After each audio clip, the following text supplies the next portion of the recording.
watches movies, and we only engage in minimal conversation, which is exactly what you want with a seatmate. Okay, so let's see here. What's my meeting ID number? 614 809 156. 614 809 156. Copy. And we have a, what's it called coming up soon, don't we? problem set, maybe? Or the, not a problem set, the, the exams, don't we? Yeah, I mean, we will. We probably won't do it for another month, probably. So it'll be in a while. I want to wait for others to get their exams done, and ours is take home, so it's not. Yeah. It's not as important. Okay. I still remember that second exam in our Econ 131 class. Yeah, exactly. Oh Yeah. my God, dude, that was See, so hard. that's so different, though. You know what? I honestly do believe that the hardest thing to do is getting through 130 and 131. After that, it's a lot easier. Yeah, but it's pretty much because we're just going through supply and demand. Like seriously? Huh? Who's your teacher? You. Is this the online or the yeah, in-person The version? in-person. How's that? It's interesting. It's different ways of focusing on it. Like, you guys should be farther along, shouldn't you? Is it just, or am I just too fast? Because we just got through, we just finished supply and demand. you spent a lot of time on different production shifts possibility and- frontiers, like the PPFs. I don't think we got that. So you just did introduction and then supply and demand. What did we do? Supply and demand? Yeah. So Get the pace, right? we got supply and demand. We did When's your first exam? next week Wednesday. Oh, okay, mine's next week Thursday. So- 30. Yeah, but we're covering So we did. introduction, Yeah. supply and demand, Yeah. and elasticity. Okay. Oh, I remember that. So I think Where's the elasticity? because I think we're through 4 chapters already though, so it might just. Oh, be wow. Okay, so maybe you're going faster then. Because we just got. But is it I true bought the that you? book for it. Yeah, and it's weird though because it's like a customized book, isn't it? Isn't it like an expensive like custom book? Oh, that's right. And there's all those worksheets and shit. Right? It's this one. Yeah. And that's kind of one. yeah, and it's kind of expensive, isn't it? It's like 130. Which is a lot for. That's pretty decent for some textbooks. I mean, I've always Mine loved was the fact- free though. I've always loved the fact that most of the teachers that I've had Yeah. are always like free, or like Yeah, You can get, minimal like, cost. the 5th edition and it's the 14th one they're currently Yeah, on. yeah. So Like- let's see, what chapters did you guys get done? Okay, what do we have then? So there's supply and demand, the circular flow. Okay. Good. So like the production market. Yeah. Here's the long supply and demand one, and then we were just about to get into the positive externalities. This is what we just got done. So chapter 4. So by next you have week, worksheets. so by next week, but she gives us to these, Yeah. but they're like she goes through them during class. Oh yeah. If that makes sense. Yeah, no, it makes sense. And then I like the I don't know though, because like I like how you write it out because Yeah, it is I'm different, yeah. forced to write it out Exactly, and yeah. remember it, whereas she has the PowerPoints that she puts up. Yeah, I know. And It's like it's a different philosophy. Yeah, exactly. Yeah, I know. it's not that it's bad, it just It's like this though too, where you're not having to. You're looking at it and you seem like it's comfortable, yet at the same time, it's different though too for principles versus intermediate. Okay, so we are going to be all set here. I think. Make sure that we are. she has a lot of videos and stuff though, which I like. Yeah, I hear there's always those like those YouTube things, right? Yeah, she does a lot of like Big Bang Theory things where it's like, how does this relate it to economics? Oh yeah, If yeah. that makes sense. And then No, we it have to does. write like a 300-word thing each week about which Yeah, video I don't we liked. understand that. I would not want to read that much. 300 words isn't that bad. No, it's not, but that's a lot to read still, right? I mean, I don't know. Hey, to each their own, right? Okay, let's see here. Make sure I'm recording to the cloud. Come on, Cloudy. Make sure I am one participant. Okay. And I'm not recording. Okay. So today it's all about inflation. And in talking about inflation, the big thing will be how do we understand it in principles? We did a very simple discussion about inflation. All that we really did is we said, in principles, the big thing was we defined what it was, which was that prices go up. And then immediately after doing that, we just said, well, how do we calculate it? We didn't really go too much into what causes things to go up. You know, we focused on the consumer price index, how to calculate percentage differences between the CPIs, the index numbers. And really the only thing we said, even vaguely about inflation, was that it had two causes.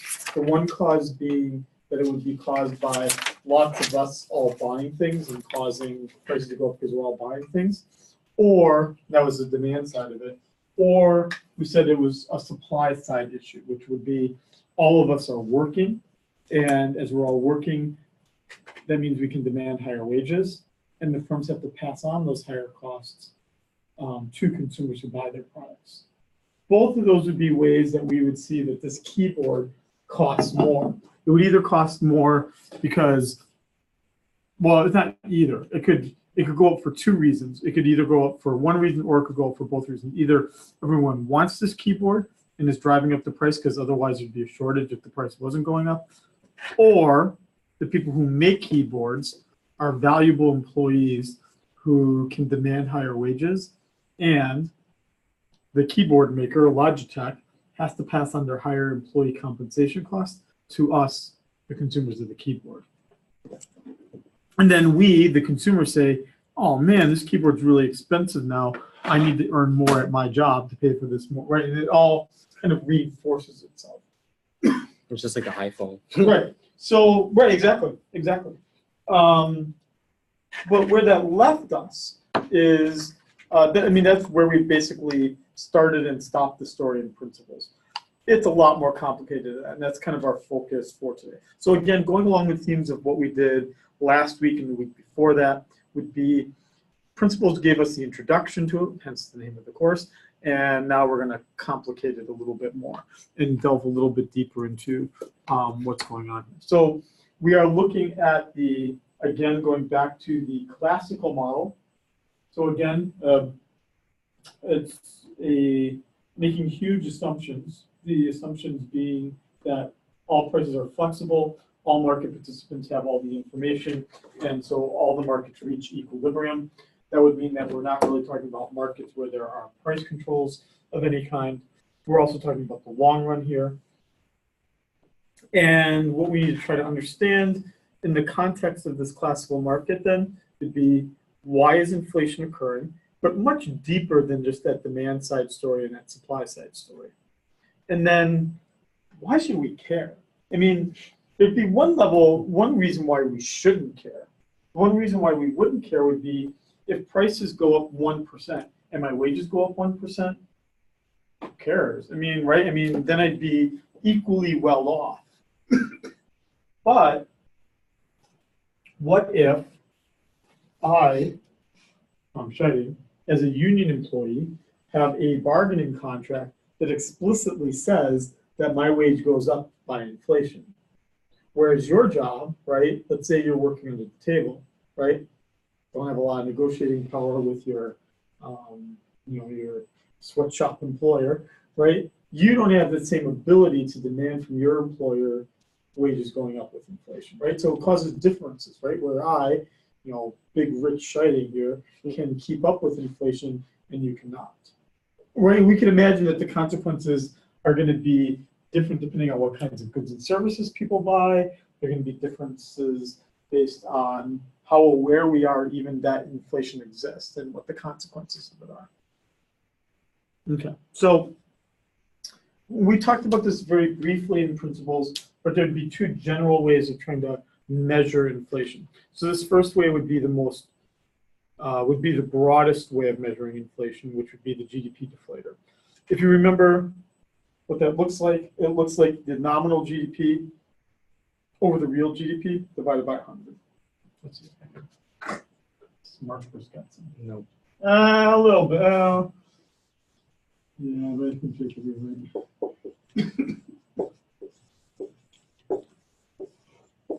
Should raise our student fees just to. Yeah, exactly, yeah. Yeah. We need a marker fee. So the difference, so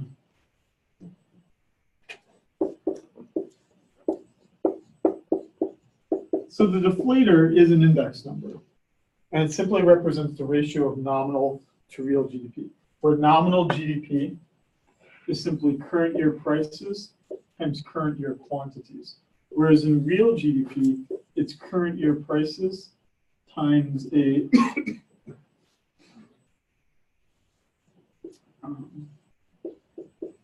base year quantity. So you would see that the A base year. a base year, yep, some sort of year where we're allowing the quantities to stay the same. We're just saying how much is that basket of goods, but now the basket is the entire economy is goods. How much is that basket changing in terms of price? So presumably, right, what we're seeing here is that the quantities are staying the same. But what we're seeing here is that if this basket is the same, we're asking ourselves, how much is this changing in price? So that what we can see here is that in the base year, the deflator would be 100, right? Because the numerator and denominator would be the same. But in any other year, the price levels are going to be different. And as the price levels change, you start to see that difference in terms of how it's driving the price. So you said for nominal GDP, it's price of that year, Yeah, the price for that year, for that given year. and Yep. then real GDP is price of the base year, or Prices in terms, with the quantity that's in the base year, with the quantity that's in the base year. So again, the difference would be between nominal and real is that in the nominal, everything is just whatever that year's prices and quantities are. But the difference would be that with real, because nominal GDP can go up for two reasons, either because we're making more stuff or because prices are going up in price. But what we're trying to do is that real GDP only would change here.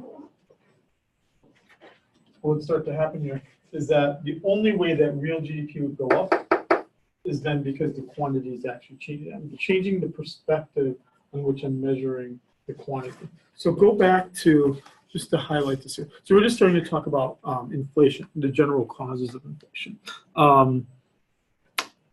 Let's put this here so you can all see it in a bigger form here. Because I don't think I want to put this on here just so that everyone can kind of see it. Yeah, because people that are going to watch this are not going to see the equation that I'm writing down. But for all of you listening in on the meeting, you will be able to see this here. I just want to get the equation. I think the Wikipedia entry. Don't you ever wonder who makes all these Wikipedia entries that we all rely on so much? I wonder who goes through and like edits them. I've never made one. I've never made a. So here you can kind of see it for everyone who's watching this on the screen here. So I have my nominal GDP divided by my real GDP times 100, where my real GDP again is the only way that real GDP can change is because my quantity is changing. The only way that my real GDP can change is because my quantity is changing. Real GDP is not changing because of the price. Nominal GDP can change because both price changes or because quantity changes. So by doing this ratio, if this can change, let's try to erase this. And again, I know it might be a little hard to see, but you'll at least hear me talking about it. Nominal GDP can change because either price is changing or because quantity is changing. This one, real GDP, can only change because quantity is changing. So obviously, if I just do a simple division, the delta Qs will cancel out. And so if the delta Qs cancel out, that's why exactly a GDP deflator tells me exactly what inflation is, right? Because the delta Qs would cancel out, and it'd be just left with the change in price. So this is one way that you would have learned of in principles to measure inflation, would be how much does everything in the economy cost, and how is that overall cost change? And that's why this is the broadest measure of inflation. But we don't use that. It'd be, so we spent all that time in it.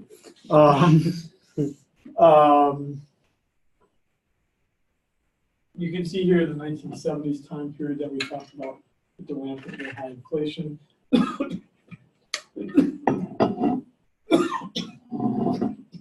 The near deflationary environment that existed in 2010, with deflation being a horrible economic problem, much worse than inflation. Wasn't that because the market was flooded with money? After the Exactly. recession? Yep. So with deflation, you have overall reductions in prices. The problem with deflation is how do you get the price level? Well, let's do two ways. How do you get the price level to fall in an economy if you're the Federal Reserve? How do you get do I have to do expansionary policy or contractionary policy to get the inflation rate to fall?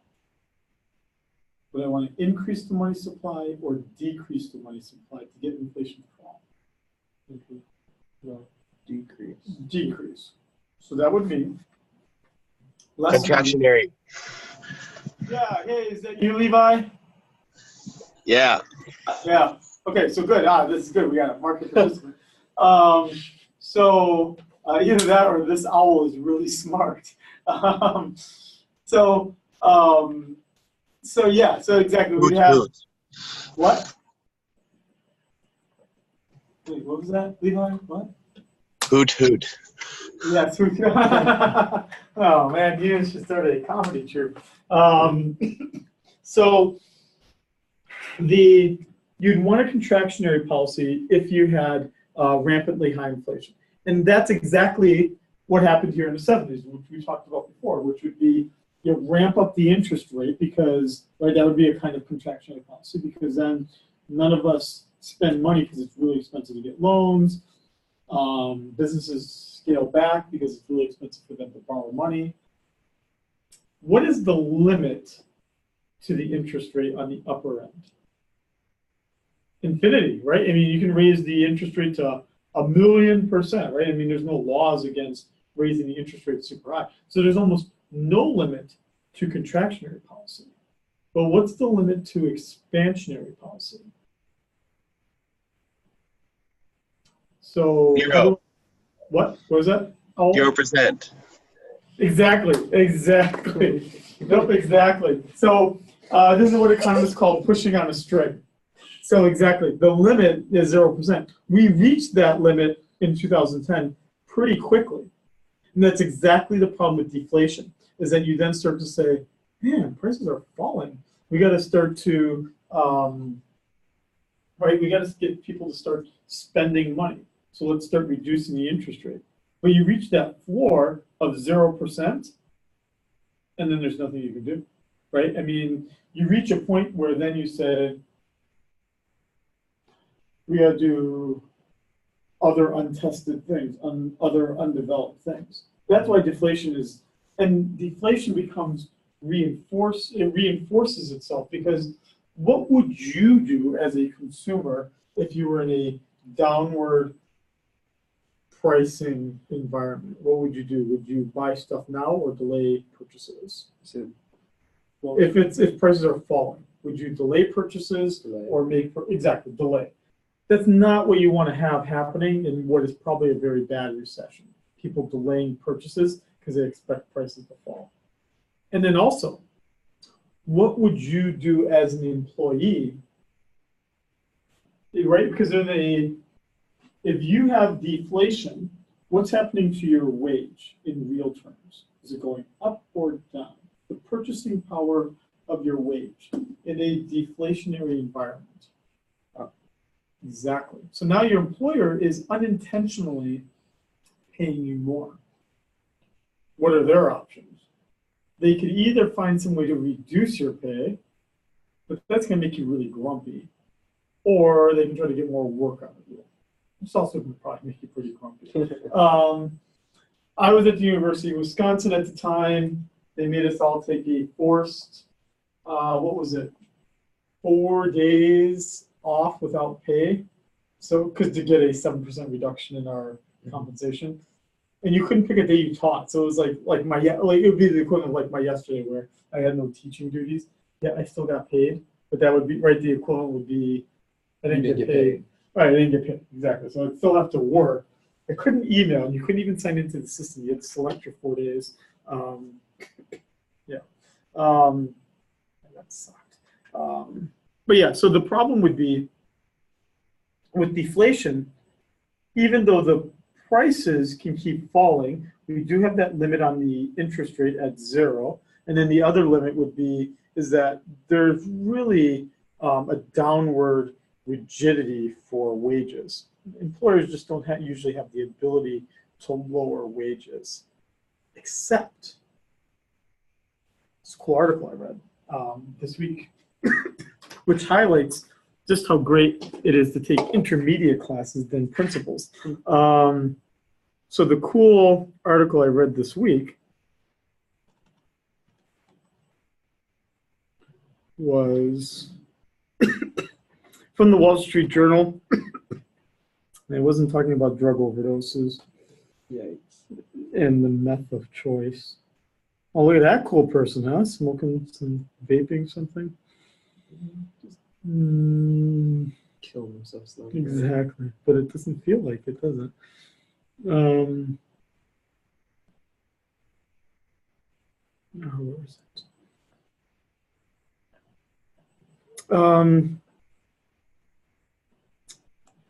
I want to show one chart here. It's a chart. So, so again, I read the Wall Street Journal every day.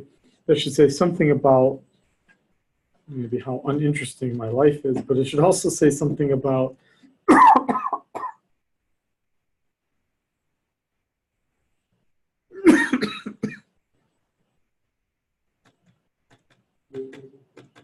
The one thing I'm surprised they haven't talked about is like the Canada and their the legalization of marijuana and like what they expect stocks to be like. Yeah, and you can actually buy. There are equities that are on the Toronto exchange where you can buy shares of a cannabis company. I'm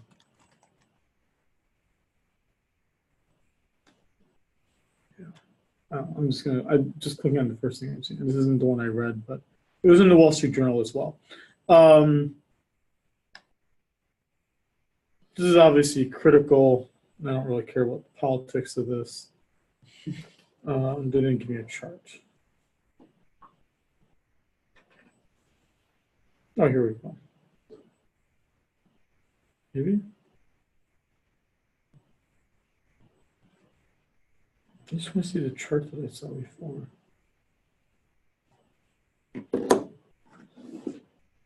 Anyway, I can't find it. No, but the idea was that employers are actually changing the way that people are compensated. So my compensation is incredibly simple. I get a wage and I get a union negotiated set of benefits. It's pretty easy and it doesn't change very much. My wife, on the other hand, she's in the private sector, she's in finance, a cyclical industry. Compensation by wages is small relative to everything else. So yesterday, or 2 days ago, she was just offered, she's a limited partner in the firm, and she was just offered an additional ability to buy more share of ownership of the firm.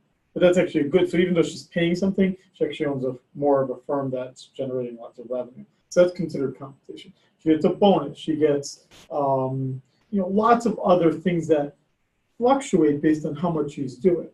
So then think about the benefit of that, right? If we hit a recession, I still get paid the same, right? My wages, my benefits, everything is pretty constant.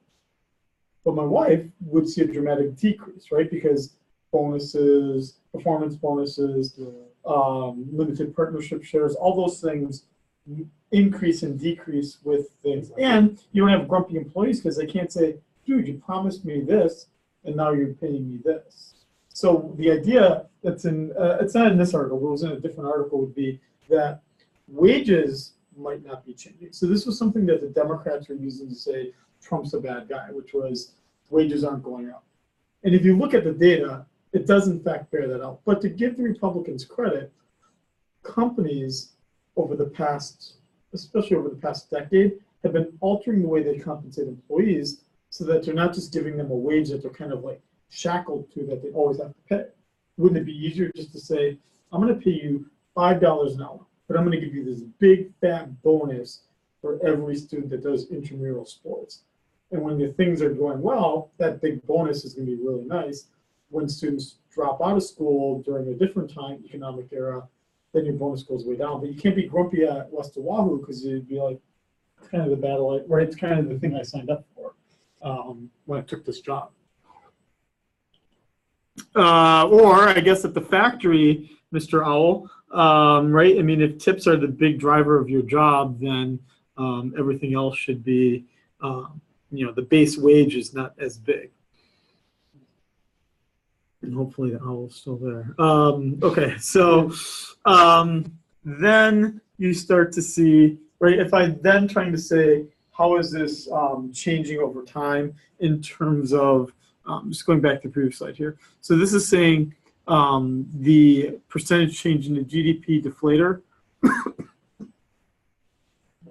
And if we then normalize that over time, you do see that we're, in general, coming off the heels of a very long downward sweeping portion. If we, trend this over time, a downward sloping portion of the inflation rate over time. And yeah, we're starting to see the increase, but even right now, you're just not seeing the inflation rate right now in the United States is 2.1% as measured by CPI. So it's certainly not that high, and it's at the bare minimum of what we want to see. So here's the question.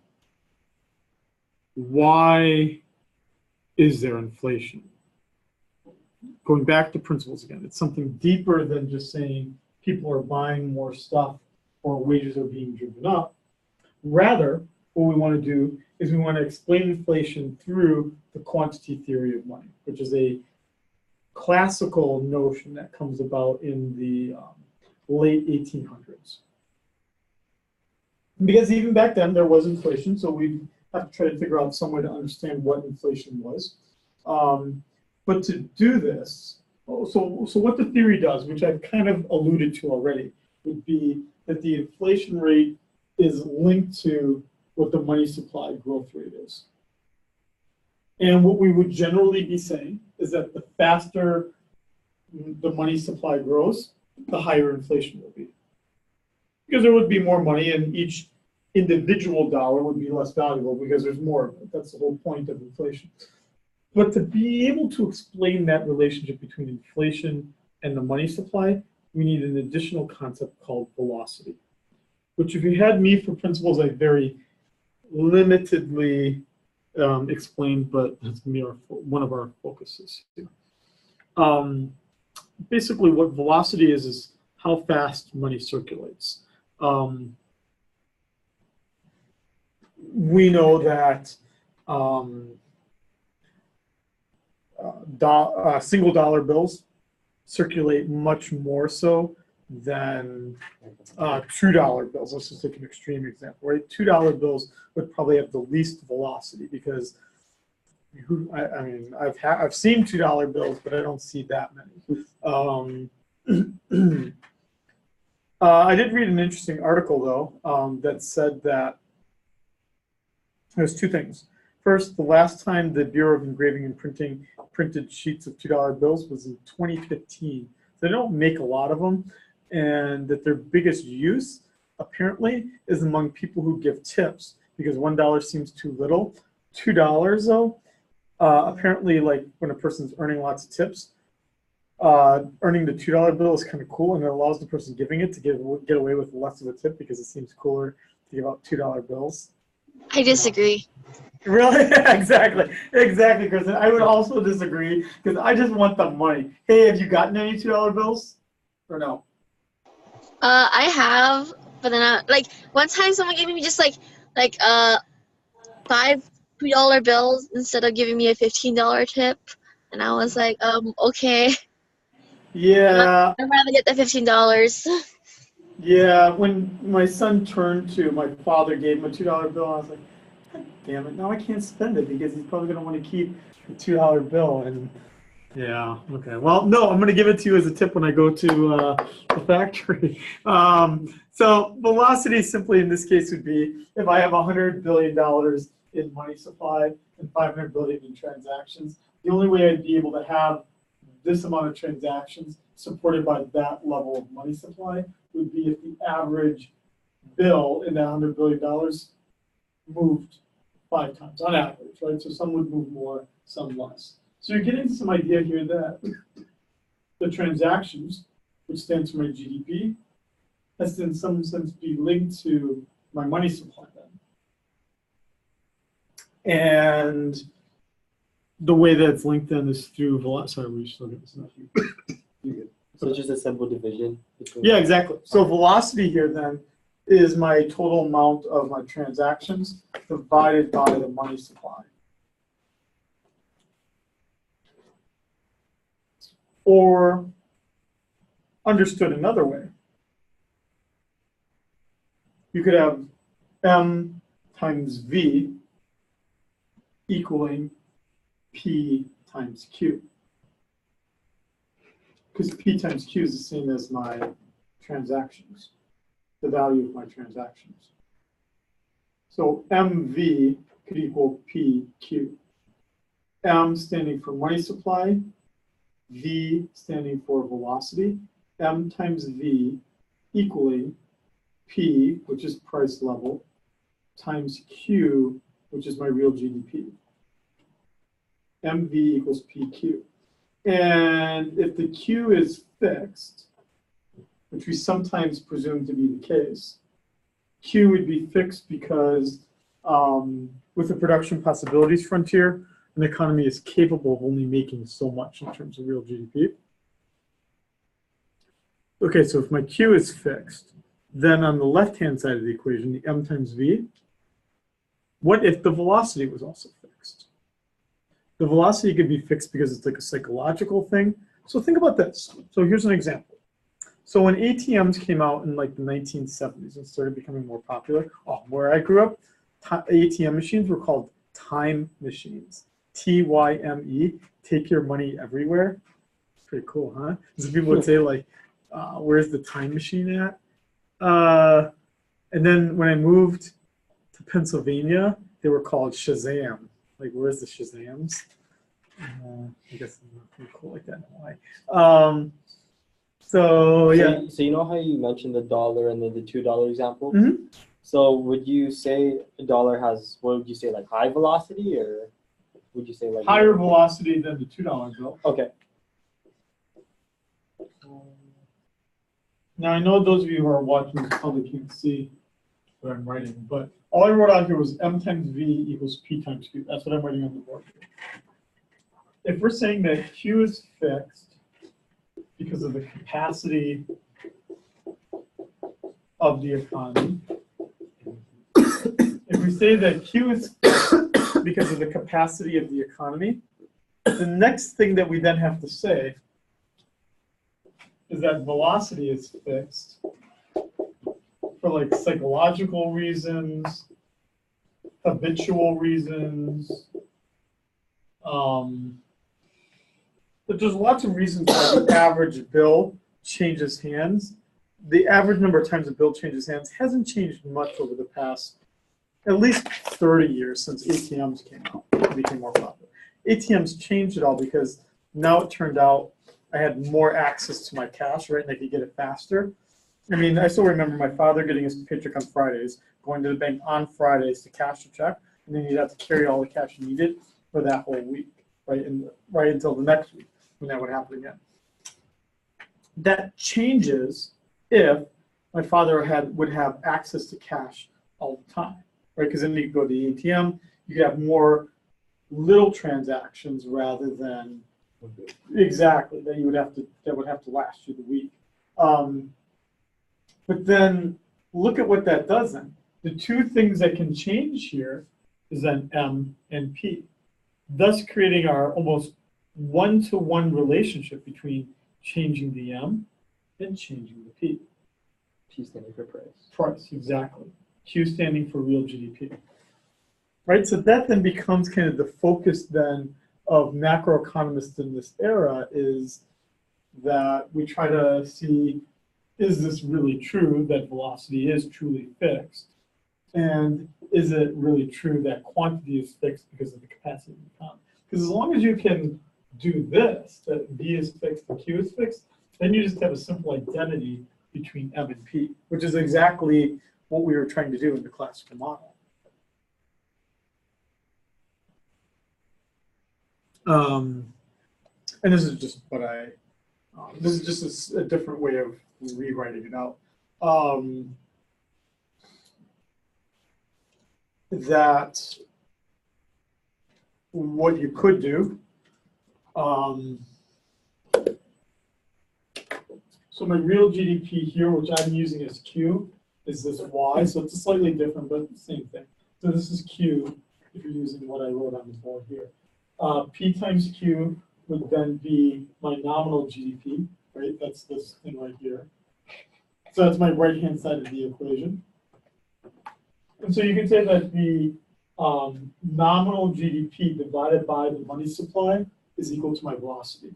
Well, that's exactly the same thing I wrote out here, which again, if you're Mr. Owl, or I have M times V equaling P times Q, then if I just divide each side by M, I'm getting the exact same thing. Where I'm going to say V is equal to P times Q divided by M. Except now, what they're doing on this board right here is they're taking out these things here, and just in a very general sense, they're just saying now that velocity is equal to P times Q over M.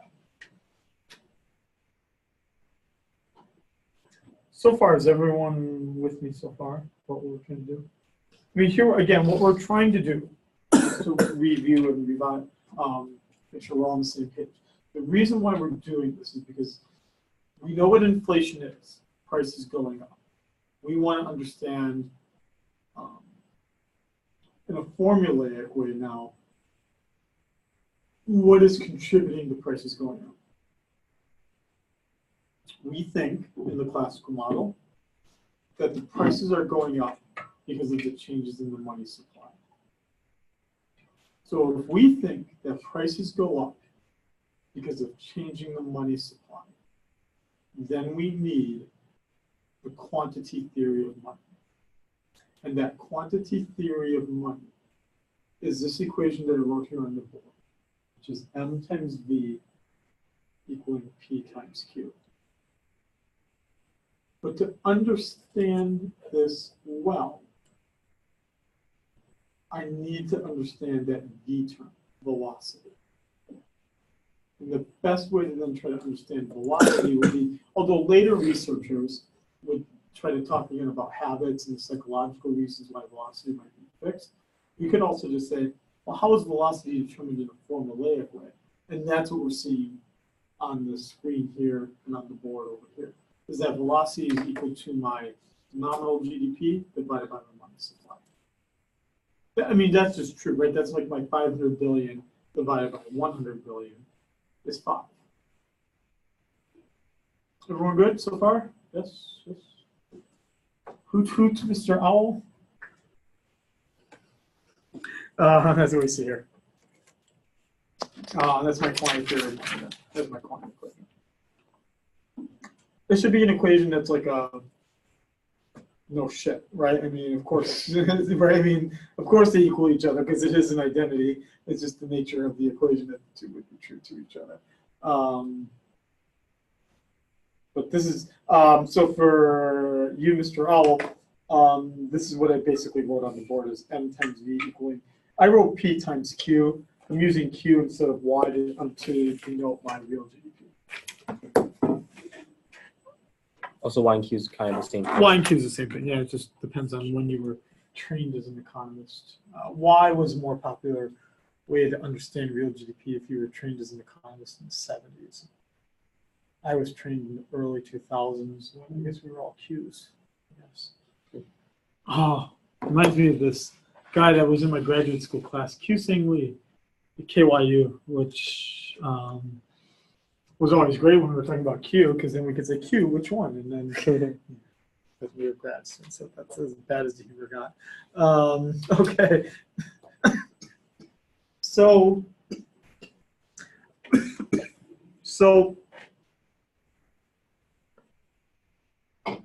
one thing we'd want to know is the real money balances.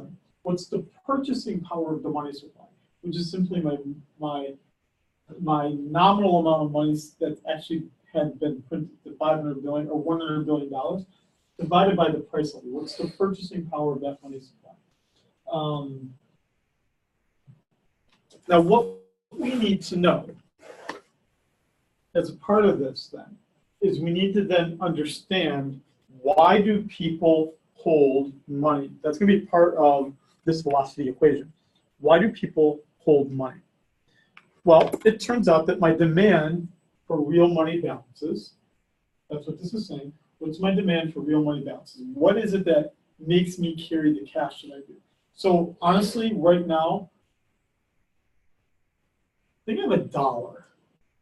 I think that's all I have is a real money balance right now in my wallet and in my car. I think I have $1 that's sitting in my glove, in my ashtray in my car.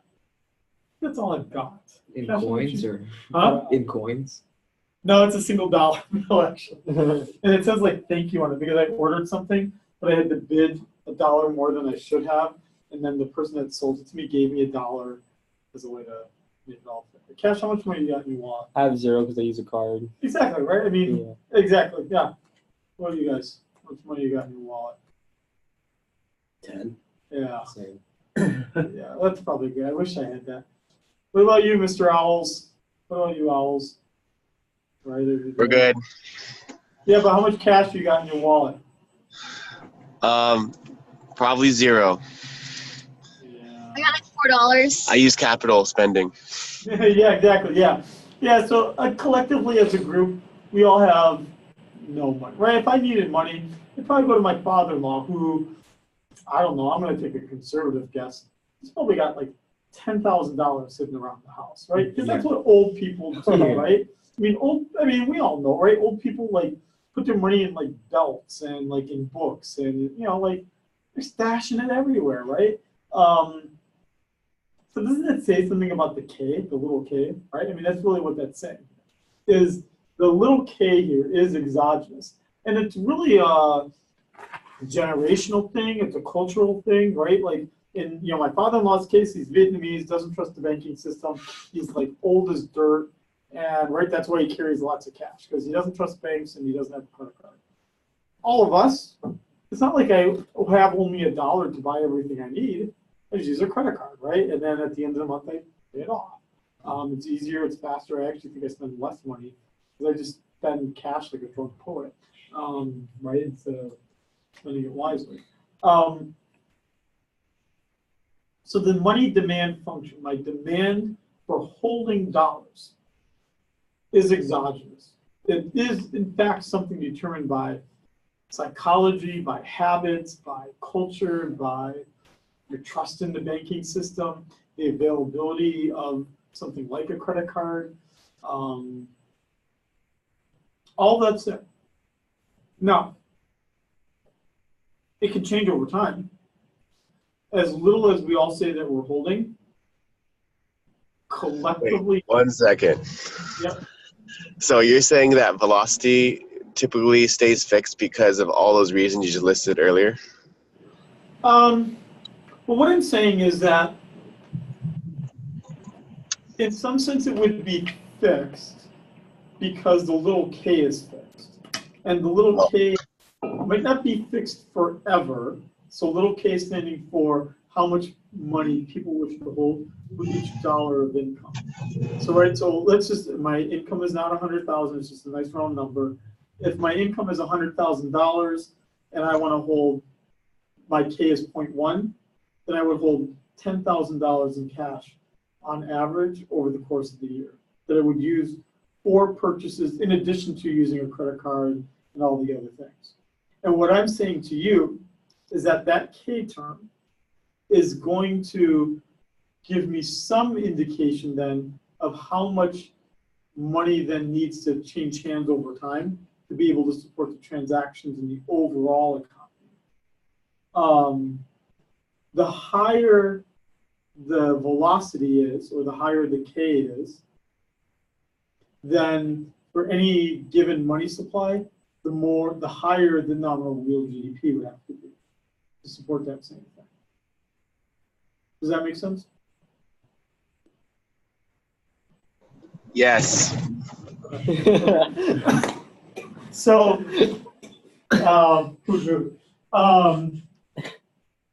but this, I don't want you to think though that this is fixed forever. I mean, it really can change year to year. I mean, we would have to even expect right now, for instance, in the Carolinas, that little k is probably really high. We would expect it's going higher because in a disaster, right? They've got all that flooding. In a disaster, money talks, right? Not having a credit card, not having a check, right? Cash talks. Of course, it's going to be high, right? As opposed to maybe like New York City, where you might have access. Everyone's got credit card processing facilities, and you don't want to carry a lot of cash around with you. Or even here in Hawaii, right? I mean, how much cash do we need? That little k can change over time. Will change based on what's happening. So the last time we saw little k changing a great deal was during the last financial crisis, when people said, I think I lost my house because I had too high credit card bills, so I'm just going to vow to never use my credit card again. And so then the little k has to go up, right? Because now they're saying, I don't want to use credit cards anymore because it leads me to overspending for psychological reasons. And that would cause the little k to go up, So and which would cause velocity to go up. So the higher the velocity, the higher the nominal GDP goes up because the price changes? For a constant money supply. So that's a good point, Prakash, because if you think about what does the Federal Reserve have control over, what does the Federal Reserve have control over in this MV equals PQ equation? What do they have control over? It's not a trick question. Money supply? Exactly, M. They have no control over V. So here's the thing. The Federal Reserve is trying to target a P times Q, right? The right-hand side of the equation. Because they're saying, right after, for instance, the recession of 2008, 2009, we need a bigger economy, right? That's their goal. And they're saying, oh, well, if velocity is constant, then just up the M to increase the right-hand side of the equation. But notice, what if this is not constant? Right? Now, all of a sudden, you could unintentionally, if you're the Federal Reserve, cause inflation because they said, oh yeah, I'm just going to jack this up by 10%, but then this also jacked up by 10%, and now I've got a big problem on the right-hand side. Right? So, I mean, the Federal Reserve knew to some extent that velocity was going to go up during the recession, but because the severity of the recession was unknown, they ended up actually printing more money than was needed because velocity unexpectedly increased, which should have led to inflation. But again, going back to last week's discussion, unexpectedly has not. And we don't know why. And what we see here then is then if my demand for money is equal to lowercase k times q or y, whatever you want to use, and my quantity equation is mv equals p times q, then what you're seeing here is that k is essentially the inverse of velocity. Is that k is equal to 1 over v. So again, that gives us a connection between little k and v. They're not the same, they're not synonyms like I'm saying about y and q, but they are mathematically related. I'll repeat that again. So it's when I've been saying, for instance, I use q, the book uses y, those are synonymous with each other. It doesn't matter whether you use y or q. But little k and v are not the same thing. K, again, is my willingness to hold the dollar in my wallet. V is how often I spend the dollar in my wallet. And if we look at that, if we look at what little k is equal to, little k is equal to, if we substitute this into the quantity equation, then we can see that little k is equal to the inverse of velocity, 1 over v. And so what we see here, which should not be surprising, is that if people hold more cash, then velocity changes, it falls.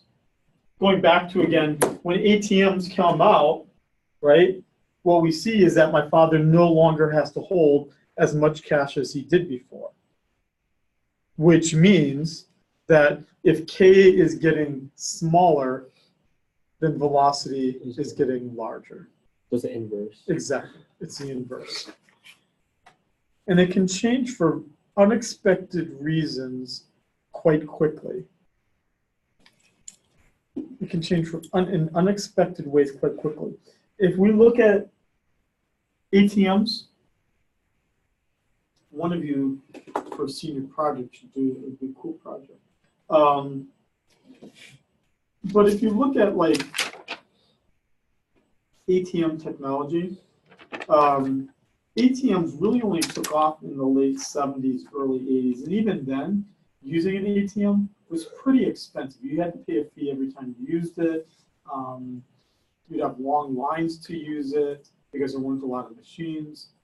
And today we have none of that.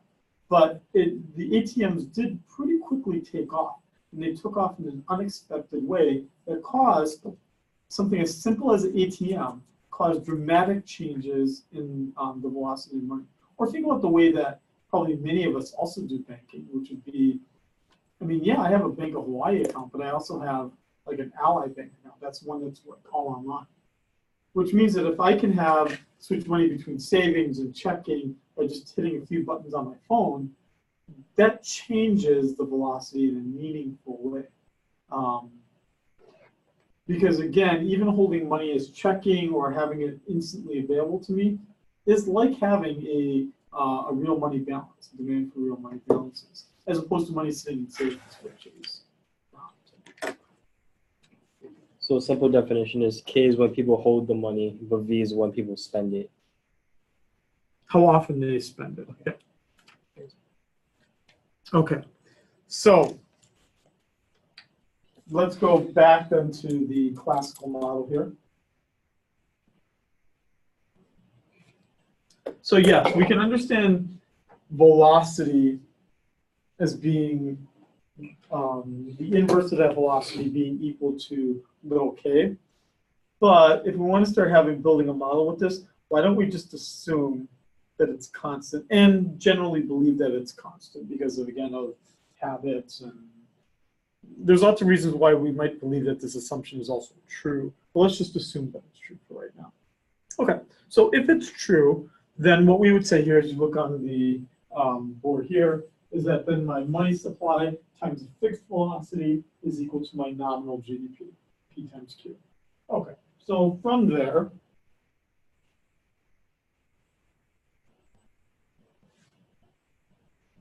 then you would see that the real GDP, which is my Y or my Q, depending on which term you're using here, is then entirely determined by K and L. We saw that in topic 2, right? Quantity of capital, quantity of labor. But that was just talking about the size of our economy. In my case here, right, when I fixed it here, I even said a simpler way to say Q is fixed, besides just saying it's a function of K and L, would just be, say, from a production possibilities frontier, what if I was on the frontier, right? Then in some sense my quantity is fixed because I can't produce beyond my production frontier. However you want to do it, right? You could either go back to topic 2 and say that if capital stock and labor stock are fixed, then my Q has to be fixed. Or you could just say I'm on the frontier. Okay, so now Q is fixed. Now V is fixed. So, yeah. Now my price level here is basically that P. We're just saying here, this last bullet point on the slide here, is just saying that my price level, I'm going to measure it with my GDP deflator. So the P specifically is going to be measured by the GDP deflator. It's not going to be the CPI, but the GDP deflator. Okay, so from there,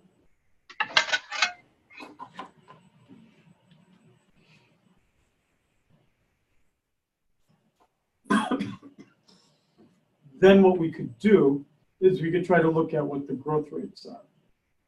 We could look at the growth rate of money, the growth rate of the velocity, which we zero because we're saying that's constant. Then we could look at the growth rate of the price level and the growth rate of the real GDP. The only way that Y over Y would be growing would be what? What do I have to do to get Y over Y to be increasing? I'd have to get labor stock to increase or capital stock to increase. Meaning I'd have to colonize another country. I'd have to tell people, start reproducing and make robots, right? I'd have to find ways to grow my labor and my capital stock in a more or less equal way. But, at least in the short term, we wouldn't expect that that would be true. So if pi is then my inflation rate, which is the way that economists typically represent inflation in the shorthand term, then my inflation rate would simply be the price level, the change in the price level.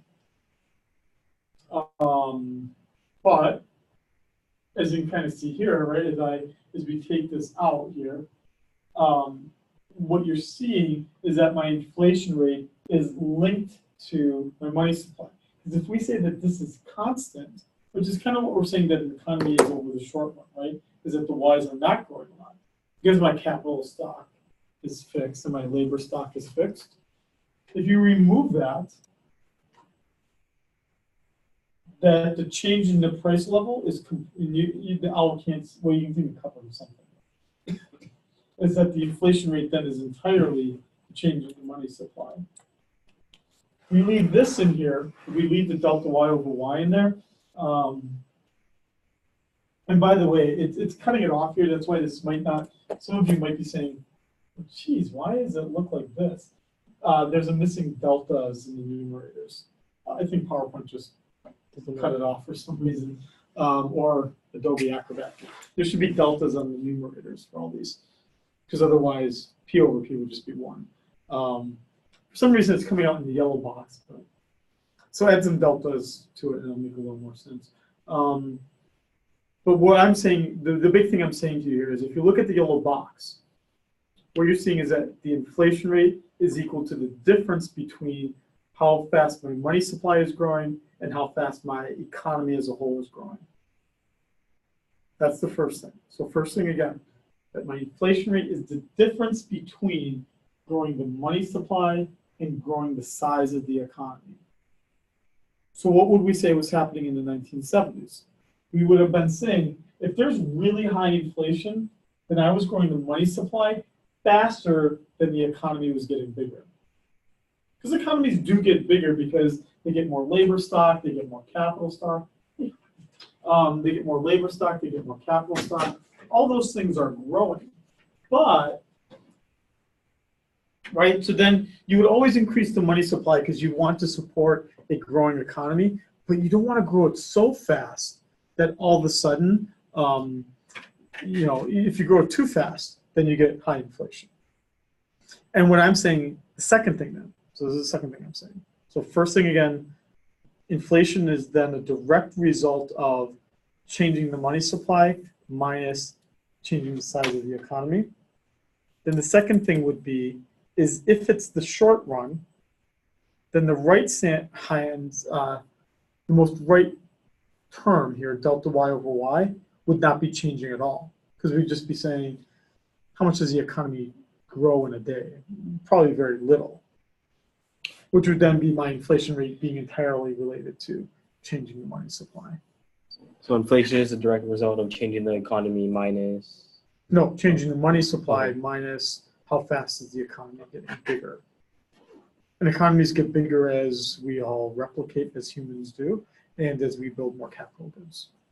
So there is a natural growth rate. When I say natural, I'm not saying like God-given, but there's a growth rate to the economy that tends to happen. And the trick to controlling inflation is to grow the money supply by exactly that same amount, or not very much different from it. And the reason why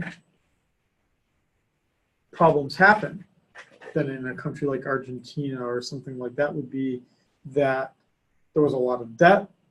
Someone at the Bureau of Engraving and Printing in that country said, let's just print a lot of pesos or dinar or whatever the currency is to get out of this debt. But the direct result is they would probably be growing the money supply then faster than the economy, thus causing inflation. And then the other problem of this is once this is really high, right, then this starts to fall because then people stop investing in capital goods. People stop replicating and forming new ones. Those kinds of things. Okay. I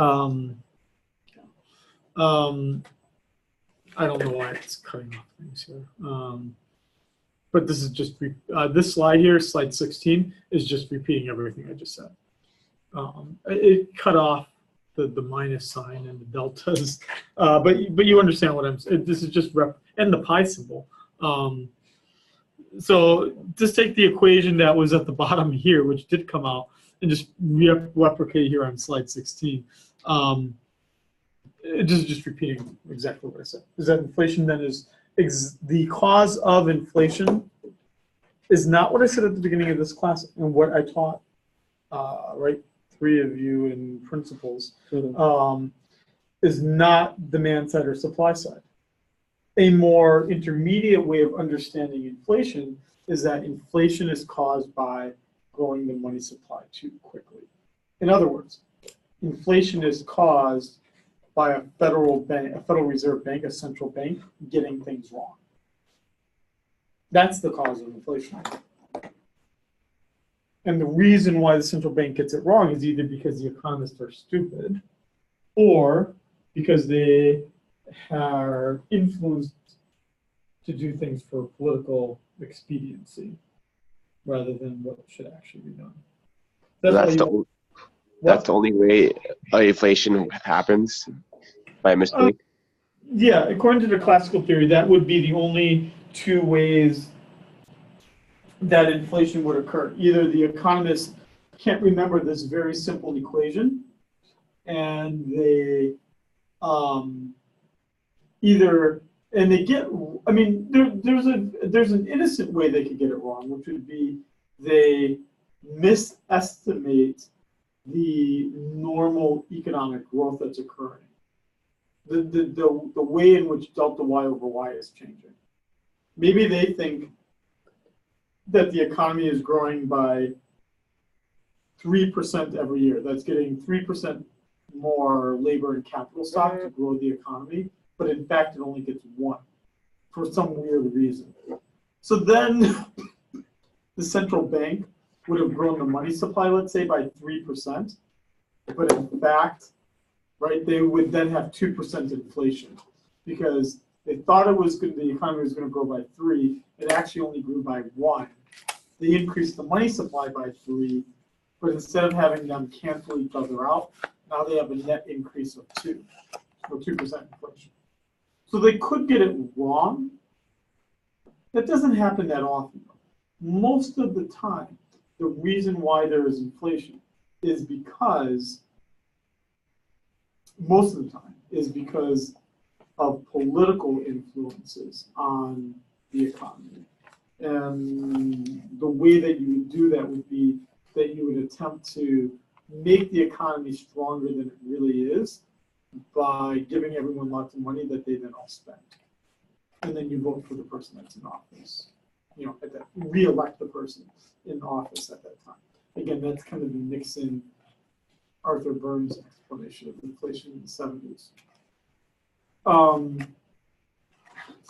The incompetence story would be the inflation that existed in 1927 and 1928. So the central bank at that time in the United States was only about 13, 14 years old. And our understanding of the macroeconomy was much cruder and simple than it is today. So they just got it wrong, innocently. But yeah, Arthur Burns got it wrong politically. But that really is, so slide 16 just highlights how the classical macroeconomist understands inflation. So remember that the classicals are the ones that exist before Keynes, because Keynes is kind of the follow-up act to this. Okay, so again, terms are cut out for some reason. And inflation then equals delta M over M minus delta Y over Y. Again, creating that one-to-one relationship between the two. But the orange box is in fact true and completely descriptive of what's going on here. One-to-one relationship that exists between delta M over M, which is our money growth rate, and changes in the inflation rate, which would be our delta P over P.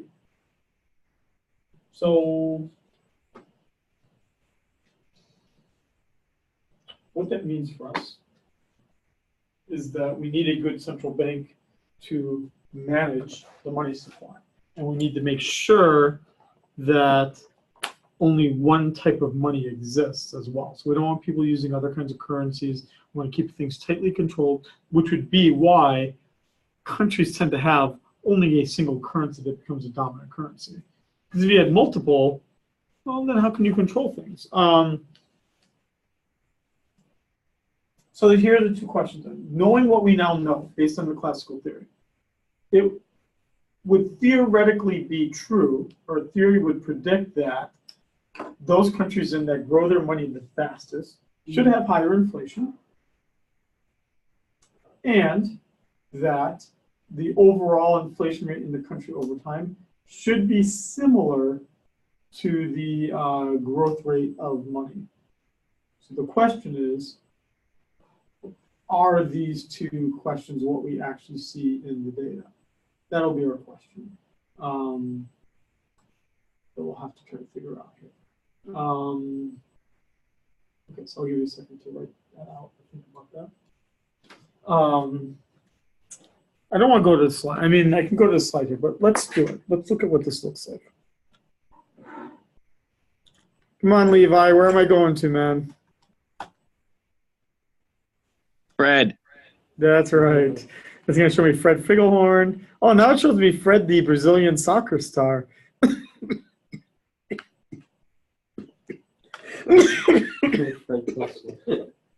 Who's this Fred guy? Oh yeah, I forgot about that. I don't know who this guy is, You but should watch his video. That's from wow. Making That's me feel so old. old. A decade ago.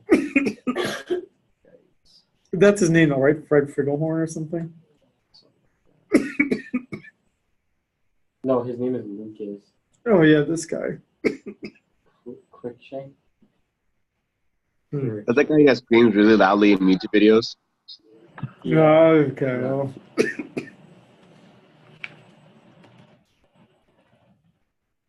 I want to build it. Okay. So watch how I'm going to do. So I went onto the Fred site, and I'm going to look at GDP Deflator.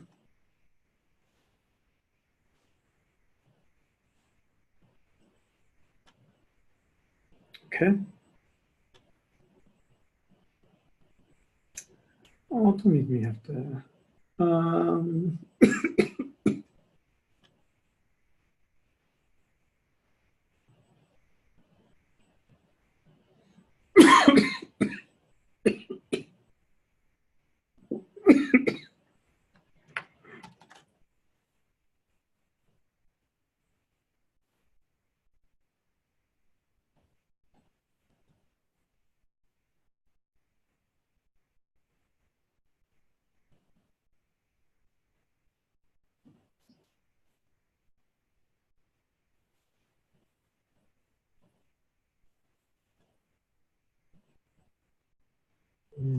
Don't make me.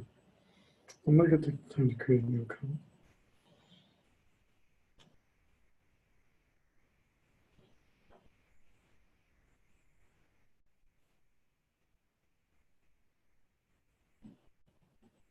Okay. So here's my GDP deflator over time. Let's do it on a percentage basis. So you can see here that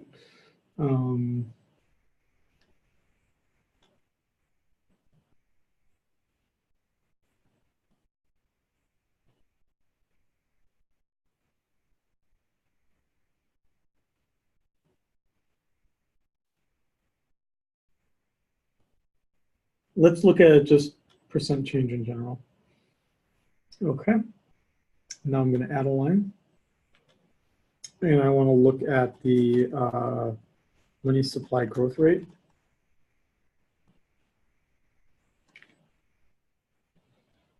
And let's look at it for, let's just be really simple here. Let's look at it for M1.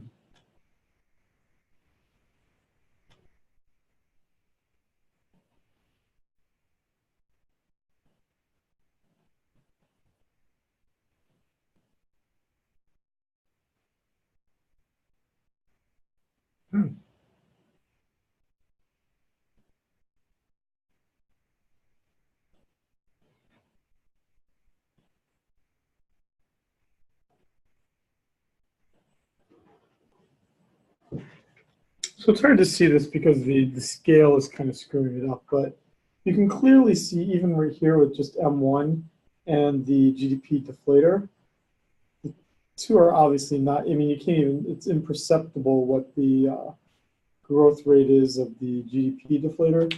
And clearly you can see that the price level or the money supply is changing a great deal. So all I did here is I just went on to Fred and I just wanted to look at the two graphs or the two lines on the same graph. Let's go back to this because it should be, if I go to the next slide here, this has slightly older data. And then I'll go back to this, but you're seeing the same thing here. I mean, here they just tried to fix the scale and did it as a percentage change from the previous year, but the results are no different.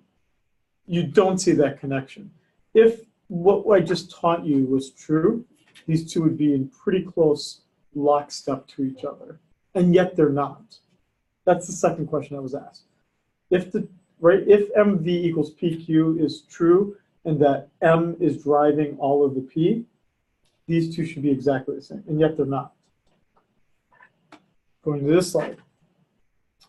The countries that have the highest inflation rate, Y, should have the highest money supply growth rate, which would mean that I should see what, a would that be, a 45-degree line here, right? A 45-degree line starting at the origin, going up and to the right, right? A 45-degree line. And yet we're not seeing that here. I mean, yes, it's true for a country like Congo and then Angola that they are on that end, but how could a country, so if you're looking at this on the owl, how could countries, for instance, that have something close to a 20% growth rate in inflation, on one end have increased their money supply by a third and yet get the same result and have done it by half that? Right? Again, there should be, in a very narrow range, a 45-degree line here. And yet that's not true as well. So you should ask for your tuition dollars back, because then it turns out that I have wasted your time. But what we then say as economists is there a way to finesse the data, clean up the data, to make it look like things are closer than we thought they are? And what economists then take some solace in, means they become a little less stressed about, is because you can see that if I smooth out the changes here, and I do a multi-year percentage change over multiple years, that the two are moving in the same direction at least. And that's probably pretty good. Now there's a stubborn difference between the two, which then brings up a whole other field of economic research. And also you can see what's more troubling here is that the distance between the two is growing as well. But economists can take some credit, at least, that the two are generally moving in the same direction. But we can take some credit in that. But what it also means is that we need to look at other reasons why the money supply is what it is, and why the money demand is there, why the demand for money is there, why people use the currency that they use, and how the Federal Reserve decides how much money to print. So we know that the following distinct, important difference exists in the United States. That the Bureau of Engraving and Printing, which is a part of the federal government, is different from the money supply, from the Federal Reserve. The Federal Reserve is controlling the money supply through open market operations, through reserve requirements, all those, right? Remember from last week, right? We said that the money supply was growing by the fact that a certain amount of money was printed, but then it was put into the fractional reserve banking system to grow to something much bigger. So what we're just focusing on here is, how does the government determine how much money to print? Not how much does the Federal Reserve expand that by, multiply that by. What that means is that we need to look at two things here. We need to look at seniorage, and we need to look at this inflation tax. So seniorage would be the revenue that I earn by printing money. So the revenue, it's in quotes here, but basically it means that if I'm the government and I have the power of the printing press here, that I can just print more cash, obviously that's a way to generate revenue, right? Because I'm making my cash, I'm generating my revenue by printing the cash. But the risk to that, right, is again, knowing when to stop accepting more revenue, stop printing cash. And the reason, the motivation for why you stop raising revenue by printing cash is the inflation tax. The presence of the inflation tax then means that all the population is going to be the thing that controls how much money I actually print. And in this case, what it's doing here is that by If I increase the inflation rate, then theoretically the voters would say, dude, you're a politician that's raising my taxes, in quote marks, you're raising my taxes by making the money I earn less valuable. So I'm going to vote you out of office, just like you would any politician that's raising your taxes. This one's a little harder, though, because whether you like Trump or not, probably most of us would focus on the fact that theoretically he reduced our taxes with this tax cut, right, that he did earlier this year or late last year. But you probably don't think too much about the fact that inflation has increased over the past year.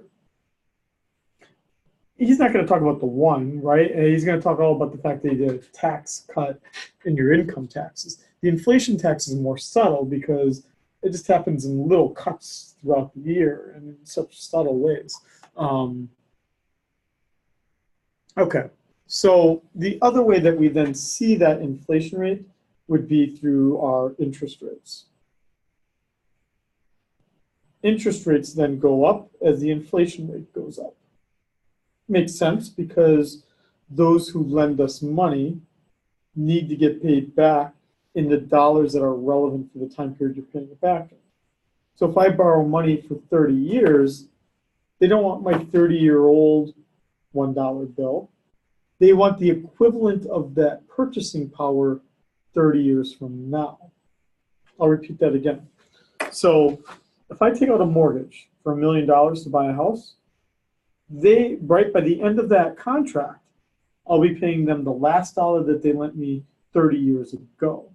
What we know is that inflation has eroded away the value of that dollar over the past 30 years. So the bank wants to make sure it's not losing money because of something that's out of their control, inflation.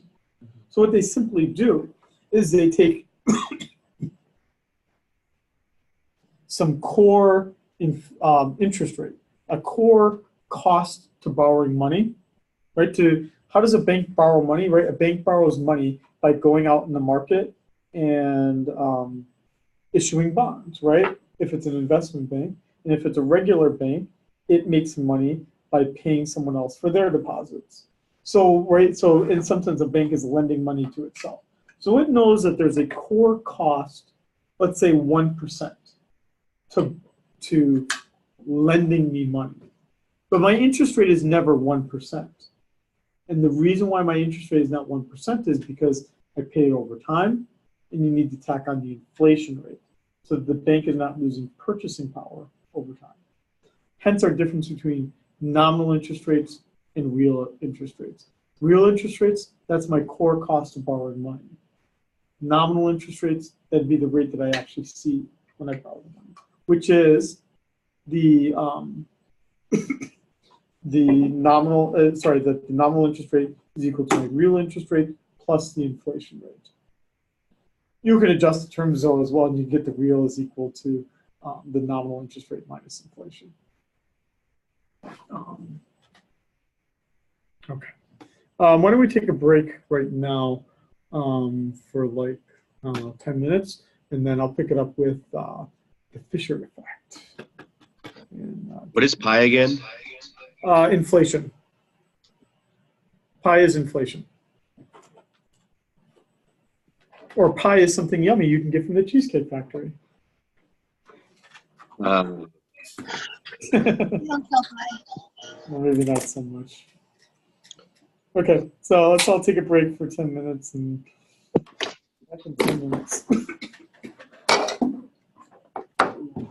Man, Levi sucks. I hope that he's not on this right now and he can hear that he totally sucks. Oh man, now I'm so totally embarrassed. I'm sure something like that's happened probably in some meeting at some point in time.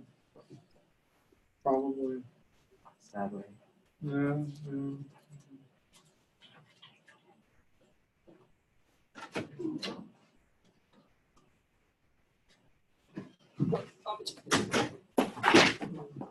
So, by the way, I can hear and see everything, but the only thing I can't see is like when you do those spread examples.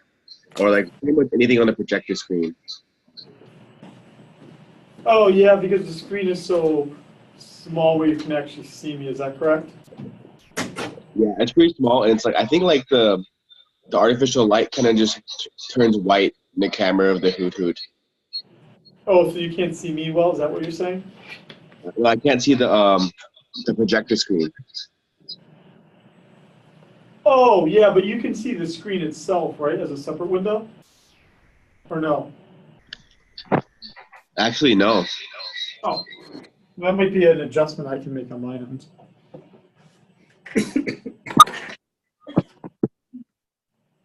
Let's see.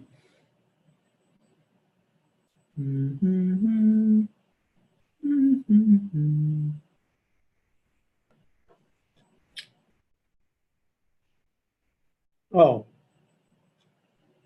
Now can you see it better? Or no? Well, I can see shapes now on the screen. Let's see here.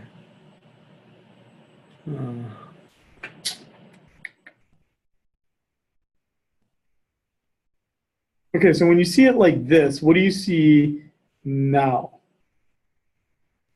I see like a black bar on the side, left side, and then a pure white screen on the right. Okay, and does it say hoot hoot? Because it's you talking right now? Or no? No. Okay.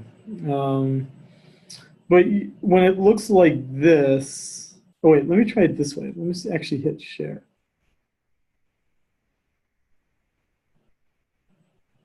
What does it look like now? Oh, I can see it. Oh, perfect. Well, You can see sorry. it much better. It's better? Yeah, way better. Okay, you should have told me. Sorry about that. Well, now when someone has to take this class online 2 years from now, they'll be crying that you didn't say something to them sooner. But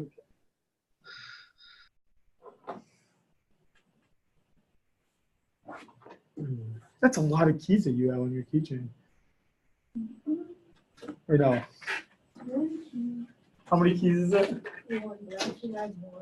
Oh, it just looks bigger. Okay. Yeah.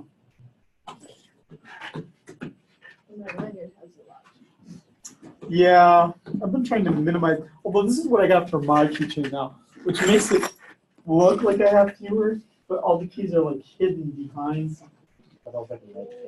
Yeah, so see, then I don't have to carry as many. I don't know, it's like one of those ads you see sometimes on like Facebook, and that was what it was.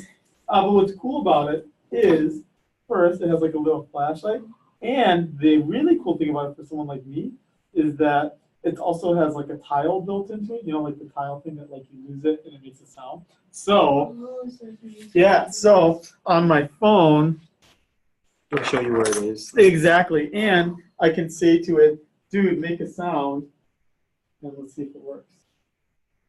If it doesn't, then exactly. Well, it doesn't exist, but this is when someone like touched ring or something. Exactly. So then it would be like finding it for me. Or the other way to do it would be, oh man, I can't find my phone. And then I think maybe not.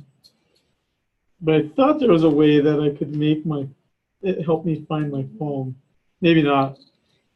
Maybe it has no ability to do that. But I think there's a way, but maybe it doesn't. You want to see this shining? Yeah, what is it? It's like if someone rapes you, you just pull this. Oh, you worried about that? No, I don't know. I just it's like it's pretty loud. Oh wow. Yeah. Jeez.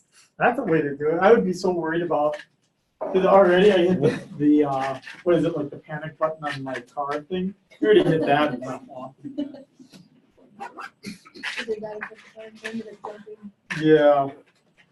I'd get too scared with that, I think. Yeah. That's why I leave it in my bag. Did your girlfriend have one of those too? You guys have magic No, keychains? my mom just gave me that. I was like, okay. Cash going out into the big world. How were the speeches? They were good. Wait. Wait, what was his credit score? No, they were good. Well, you can write on that. Wait, so wait, did I hear this right? Are you dropping the class then, or what's happening? Yeah, because keep working during class, they keep calling me. But I'll tell you, I mean, and I mean this, you don't have to come to class. You really don't. There's 2 people in the class you probably wouldn't even know, but they don't ever attend. So Sung, who is in this class also, he's actually also in the health class, but you've never seen him because he can't come to campus at that time. So it's up to you. If you don't really need it, I don't really care. I mean, if you don't need the class for any reason, you're just taking it for fun, well, then not showing up would be bad. But if you need it for OC reasons, or you need it for like major reasons or other reasons like that, don't let that make you drop the class. So what do you think you need? What's the class doing for you, I guess is the question. Well, because I was going to make an econ. I'm debating. I don't want to finish already. Okay. But it's because I have 7 in my So honestly, what you could, if you were willing to at least do the 2 exams in the health econ class, you can totally stay in it and you'd be totally fine. It would just take you, what? How long does it take to do a take-home exam? Probably 5 hours, maybe at most like 8 hours to do a take-home exam. And you just have to do the 2 or 3 little papers. It'd give you the option that you could still say, yeah, I want to do the econ major, or it would give you the option of saying, fuck, I don't want to do it. Now, the other thing I could say to you, though, is, because what's your other major right now? So the 2 are so close to each other that then you come to me and you say, okay, what classes that I've taken already will you allow me to substitute into my econ degree? And then I just sign off on different things and it fills it out. So it's up to you. I mean, I'm not trying to push. You have to decide because I don't have to face the consequences of it either way. But you probably have enough other classes, and since the sociology degree has almost all the same underlying requirements as econ, you're not going to have to. The only things that are really the required ones would be this class, the next class, the intermediate micro, and the few other additional econ classes. But all it takes is me taking like a class from Constantinos, like that data analysis class. Are you in that class? Okay, well, he's running, like, all we have to do is like find other classes you were going to take anyway, and me then emailing the advising office and just say, allow this class to come for both years. The only thing you'd have to do then is 2 senior seminars, which would be okay. It's not like the end of the world. And again, this class and the next class. So by taking health, it gets rid of one of the electives that you need. I don't know. I mean, there's Hawaii's economy, which is always offered online. That's a pretty easy elective. Yeah. The other one would be something like, if you're willing to take summer classes, there's always a lot of online classes, upper level classes. I don't know, and it's up to you. But what I would say, and the only thing I would say to you is advice, because I don't want to give advice on it that will persuade you to do something differently than you wanted to do.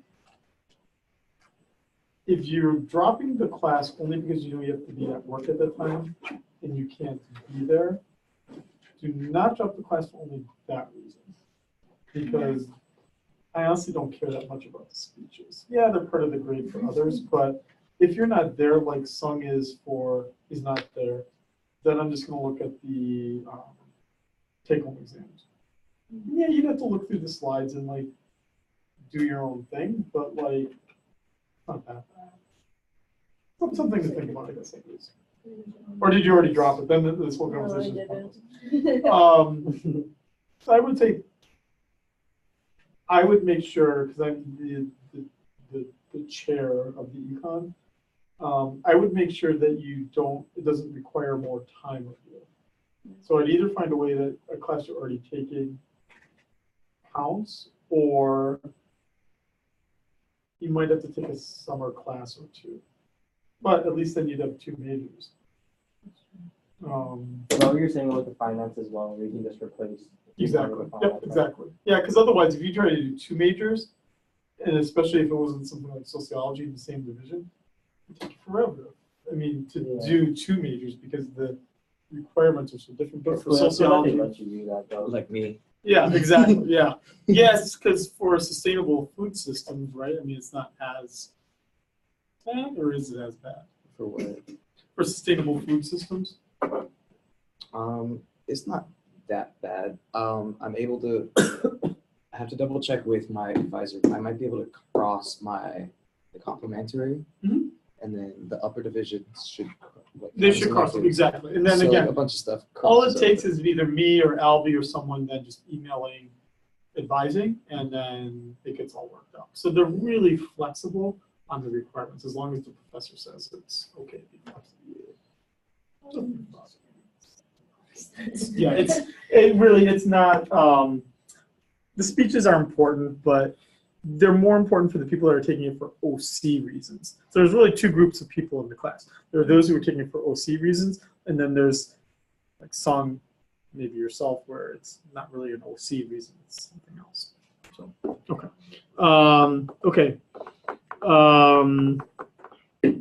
Okay, so the owl brought up the point that I wasn't sharing the screen properly, so if you're going back to watch this video, you won't see the screen as clearly, but now you'll see the screen clearly.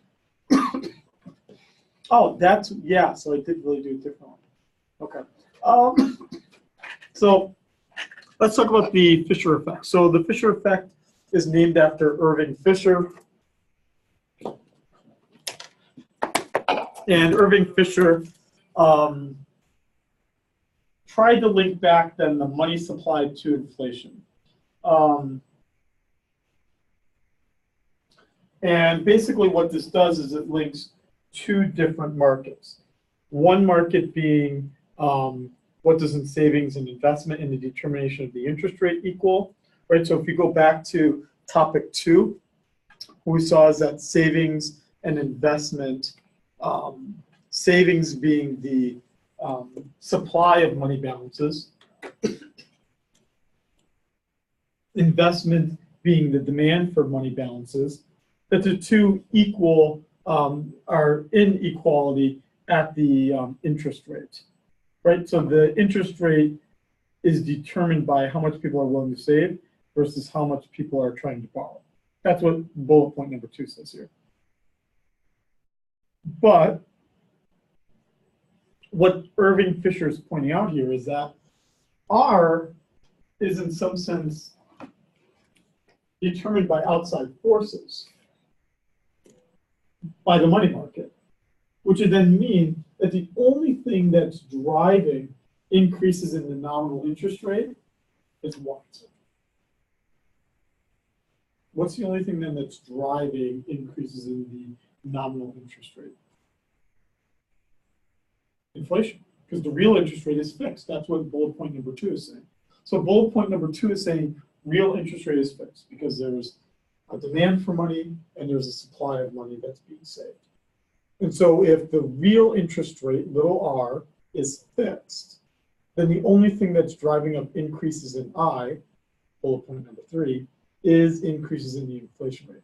And yeah, you're probably looking at this and you're probably saying, again, no fuck. Like, of course that's true. And that's exactly, I mean, Irving Fisher is actually a really smart guy, but this would seem to be a very simple equation. It's just saying that if R is determined by outside forces, then the increases in the nominal interest rate is exactly equal to a 1-to-1 ratio increases in the inflation rate. To our 1-to-1 ratio. So, Irving Fisher, what do you do for us? Is that always true though? In this model, it is, yes. Classical, right? Yeah, classical model. Let's see if it's true there, Mr. Owl. it is pretty darn close. Pretty darn close. With the exception of what? With the exception of the collapse of the credit markets in the last financial crisis. Which again would tell you that there's an underlying, fundamental, unresolved problem in the capital markets that dates back to the financial crisis. So whatever confidence you feel after the financial crisis is in some sense a sham, because we have not been able to control for that the inflation rate is in some sense here not being reflected in the interest rates anymore, right? We should see nominal interest rates going up because of this, but it's being artificially suppressed because of expansionary monetary policy that is actually larger than it should be. And yet, this is not going up. Right? We're keeping this really, really low. It means we're printing, right, a lot of cash. I mean, if this is what it is nominally, then in real terms, if this even reflects this somewhat, then in real terms, money is really free. Which would be really, really bad, because that would mean that there's too much money in the world. Which is kind of what I was saying, 3 weeks ago, 2-3 weeks ago, right? When I did my whole first discussion of how the world is fucked up. I mean, right, that was kind of my discussion point of, again, going back to the things I originally talked about. Tesla, right? Being able to get junk bond financing and being able to do it again, right? Or we talked about Bitcoins and like Long Island Bitcoin, this iced tea company that got a lot of money just because it added Bitcoin to its name, right? I mean, you pick the thing.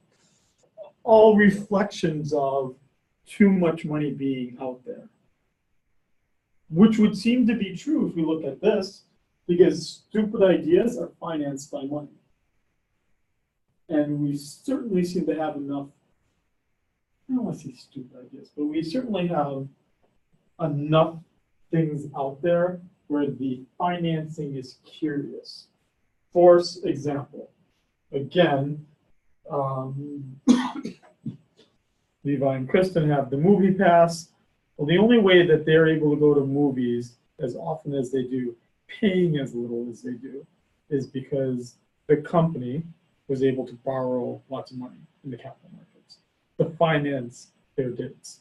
So, right, in a normal market, we probably would have said, go buy your own movie tickets, right? But someone thought, well, maybe I can make a business. And maybe they won't go to the movies as often as I think they do. And they'll keep paying the subscription and just not use it that much. Right? Most people in a tight credit market wouldn't be able to finance that idea, because people would be like, how can you predict how often someone's going to go to a movie, or those kinds of things. But when money, I mean, the issue we have right now is that venture capitalists can't find enough good ideas to finance. So then what do? They take on riskier and riskier investments, like a movie pass, like a Tesla. What was the one that I saw?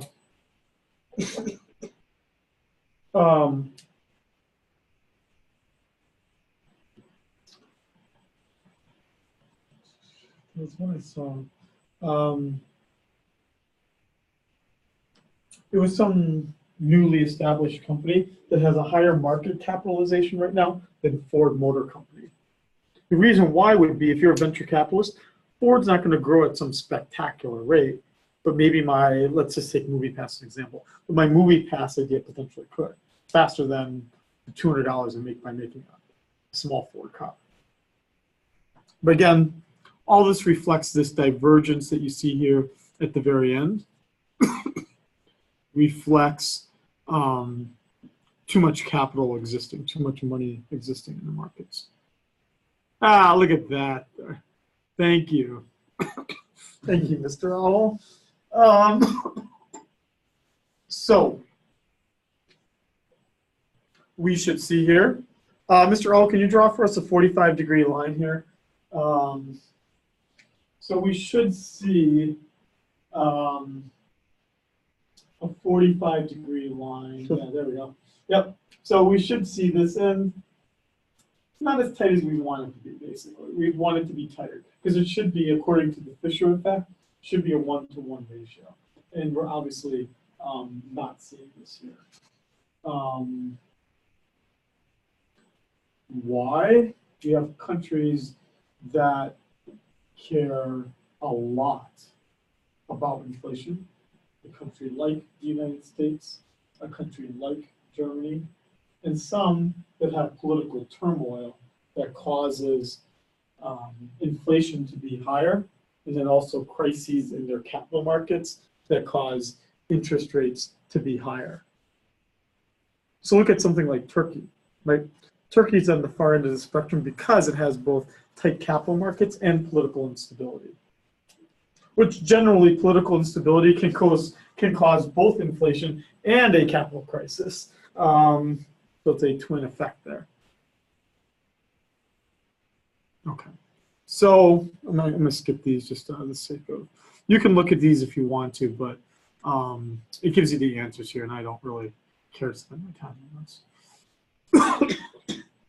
But I mean, I said this, you know, and Sung, I see you're on too. So Sung borrowed money not too long ago to buy a house. I assume we'll be borrowing money to get a house. I have to, as an economist, make some prediction about what I think interest rates are going to be. So I'm a PhD economist, you know, and I've worked for the Fed. You know, I hold a role at the Fed right now. I would think I'd probably be able to predict it pretty reasonably well. And I'll tell you, I don't know that well what I think the interest rate's going to be 20 years from now. My wife is in finance. She sees what the bond markets are paying out every day, and she's dealing with that. I don't think she has a better idea than I do. So you got two pretty smart people about interest rates, at least about interest rates, that have no idea. Hey, Sung, what did you end up paying for your mortgage? What interest rate did you get? Sung, what did you get for your interest rate on your mortgage? I can't hear you. Show us with fingers. What's the interest rate that you paid? Can you show us? I'm gonna guess. That's the best thing I can do. I'm gonna guess that Sung probably got a what? Maybe a 4.1% interest rate. That's gonna be my guess. He got a 4.1% 30-year fixed rate mortgage would be my guess. Yeah, Mr. Owl, are you raising your hand? So my interest rate for my mortgage is 3.85. Oh yeah, that's right. You're also a house owner too. Okay, 3.85. What? 30-year? Yeah, 30-year. Okay. Who'd you get it with? It was combined credit scores of my dad, my mom, and myself. And what bank did you get it at? Wells Fargo. Wells Fargo? Okay. So, yeah, that's not probably. And when did you get it? What month did you get it? I feel like it was like right after tax season. Yeah, that would make sense. Yeah, that's why I was trying to predict that for Sun. You probably paid about 4.1 because interest rates have gone up a great deal this year. So I'm going to guess, Sun, by the look of your face, I'm going to say that you paid 4.1. And I'm going to really hope that was true because then I should go and bet money on the ponies. So, well, yeah, is that, wait, 4.2, is that what it is? I can't see, anyone see 4.4? Oh, wow, okay. And when did you get it? Well, you just need a whiteboard. 4.12. 4. Okay, okay. Well, not too far off. Anyway, this is the hard thing. I can't tell if you're saying something, or if you're showing me a finger symbol. I don't know. The mic doesn't work, dude. Oh wait, or maybe do I have to set? Do I have to allow you to talk? Maybe. I know. I'm not muting you. Here, I know. I'm allowing you to chat. Okay, son. So I don't know if you're seeing this here, but if you want to type it in, you can type it in first, just so it pops Yeah. up. Oh yeah.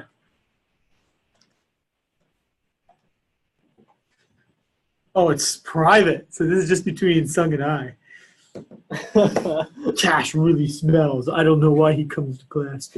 Oh shit. 4.12. Ah, that's not bad at all, huh? You gonna go handicap a horse now? Yeah, exactly. Yeah, I'm gonna go bet something today. Yeah. See, and he bought 2 points. So when in a mortgage you buy points, you have to pay a set amount to permanently lower your interest rate. So if you actually think, in this case, Sung is probably expecting that he's going to take the whole 30 years to pay it off.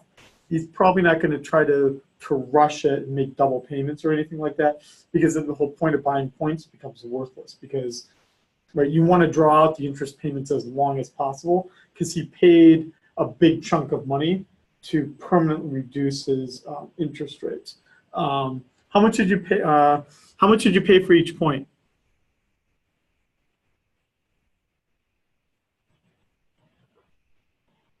Oh, okay. Well, not sure, but not much. Okay. So he doesn't, because he bought points, he doesn't have much of an incentive. But see, when you buy a house, these are all the kinds of things you're trying to take into account. I'm assuming, son, you have a fixed rate. Is that correct? Oh, this is riveting television, huh?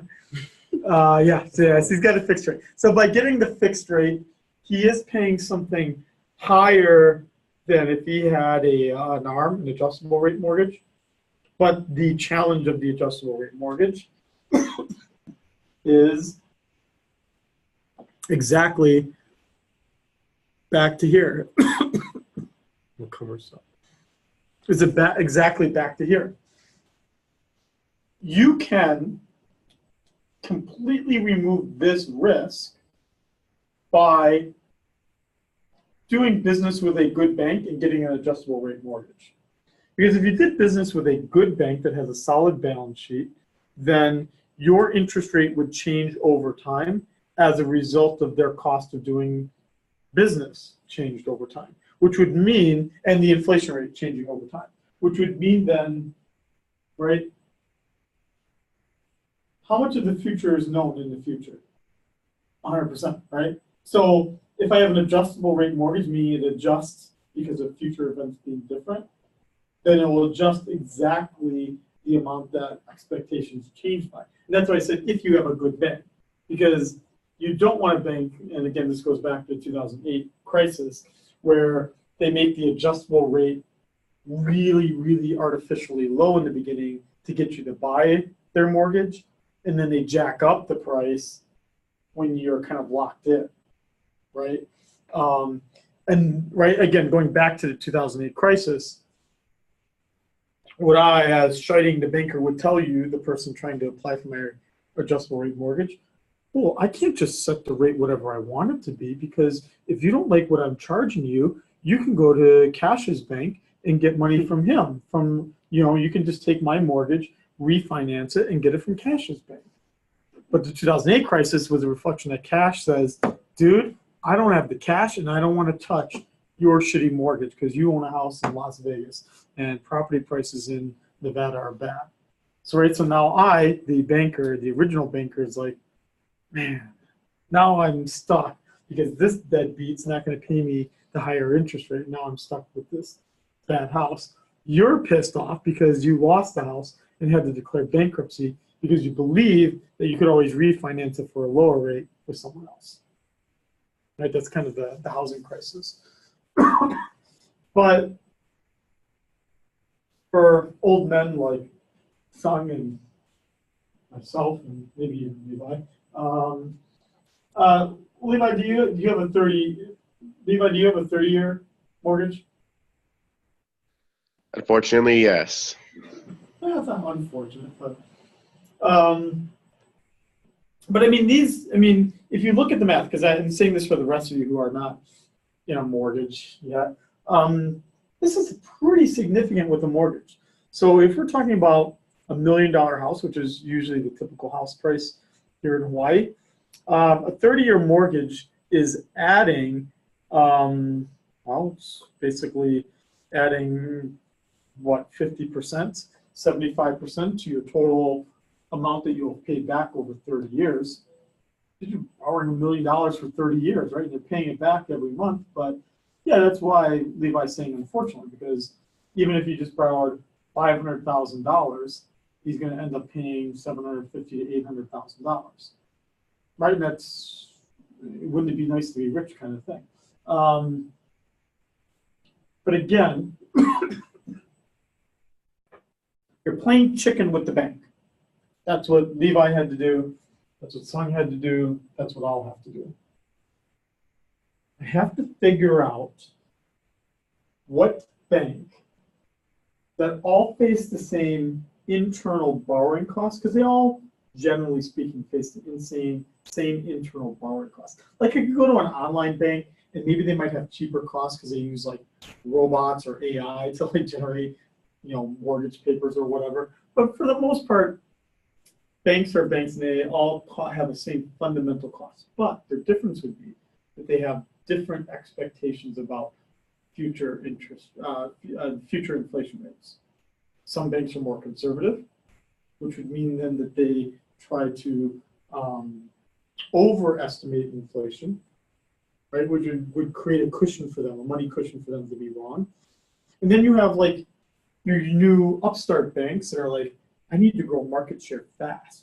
So I need to underestimate inflation so I can get a nominal interest rate that appears to be lower so I can grab more business. Okay, so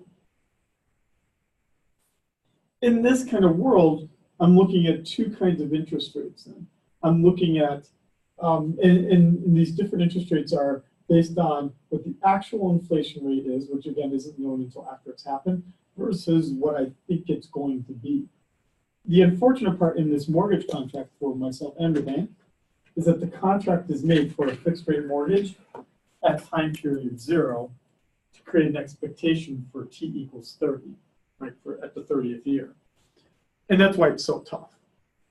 For my wife and I, and Levi, I'm sure, spent hours with his TI calculator, and the same with Sung, all trying to figure out what they thought the inflation rate was going to be 30 years from now. And at that point, I mean, again, put this in perspective. Although it's not exactly 30 years, how could you expect that in 1979, when the interest rates were over 13%, and my father took out his 30-year mortgage in 1979, how could he ever expect that, well, I guess at this point we're now about 40 years later, that 40 years later, the interest rate would be a third of that? How would you possibly expect that, right? I mean, how could you know the Federal Reserve chairmen and women that would come in at intervening time and make the interest rate something different than it was in 1979? You can't. Same with, go from 1979, 30 years prior. Well, you can't do that. 1949, there was really high inflation, and in 1979, there was high inflation. But yeah, I mean, again, 30 years is hard to predict, which would be exactly why banks don't like offering fixed rate mortgages. But why do we have them then?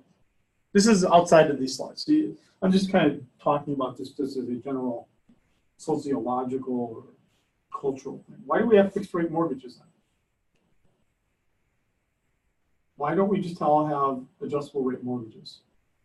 Because consumers are scared and not everybody knows about the truth about interest rates. So they would think that the bank can play them and stuff.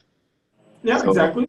So there's just this idea that buying a house, I would suspect, just can scare you shitless, right? I mean, I don't know how I'm going to sleep at night when I have $1 million balance on a loan mortgage, right?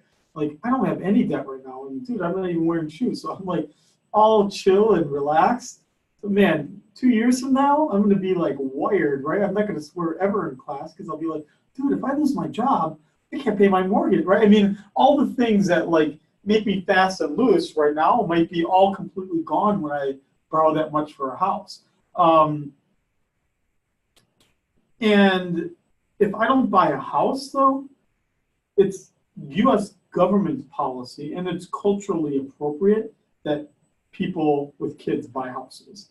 Hawaii or anywhere else, that we all have to buy a house, right, whether you like it or not. And the only way we'll take on that risk is if the government bears some of the interest rate risk. So most banks don't actually hold on to their mortgages. They all go to Fannie Mae and Freddie Mac, which are government-sponsored organizations that buy most banks' mortgages. Banks don't want to hold mortgages on their books. And that all changed in the 1940s and 1950s when it became U.S. government policy to encourage homeownership. Which meant that, unfortunately, when the housing market crashed, Fannie Mae and Freddie Mac, the U.S. government-sponsored organizations that buy mortgages, both had to be taken under government control because they were bankrupt. So the 30-year rate mortgage can exist because the U.S. government subsidizes that loan product by buying the mortgages from the banks. Otherwise, most banks probably would not want to take on that risk of getting it wrong. Because outside of their control, they would have to go out of business. Hey, Sung, what bank did you get your mortgage from? Let's see what he says. Wells Fargo. Oh, geez, 2 from Wells Fargo. Okay. See, I was probably going to go with Navy Federal, but maybe I shouldn't. I don't know. Navy Federal just seems to have like a real person doing it, but I don't know. Okay. So what we know here as well is that the interest rate is going to affect how much real money balances I want to keep. So that's kind of the point of interest rate policy in the United States from 2010 to 2015, was keep interest rates low to push people to buy a car, to buy a house, to finance higher education, to do all those things, because if money's really cheap, even if you're scared, you'll still do it if, right? People bought lots of cars in 2011 because the interest rate for a new car was like 0% for like 2 years or 3 years. People bought houses in 2014, 2013 because the mortgage rate was as low as like 3% or 3.1%. So of course you're going to buy a house if you can lock in a 3% interest rate for 30 years.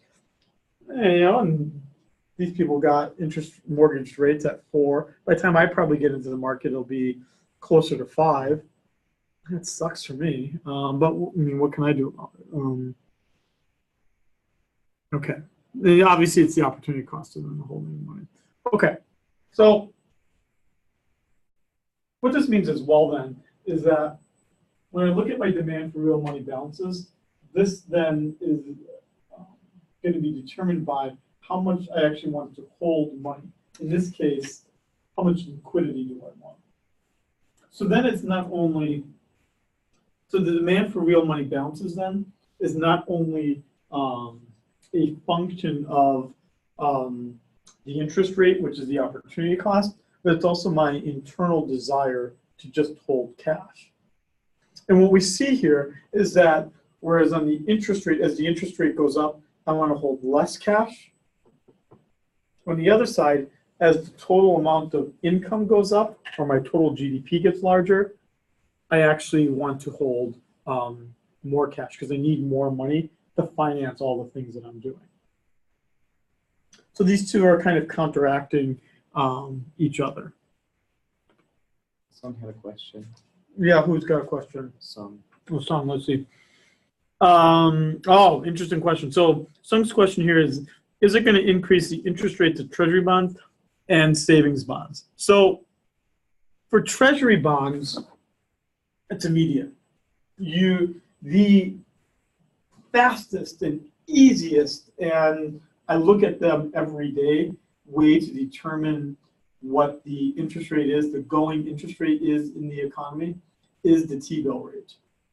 Treasury bills are again U.S. government debt, and the government has never has only in theoretically speaking has only defaulted twice.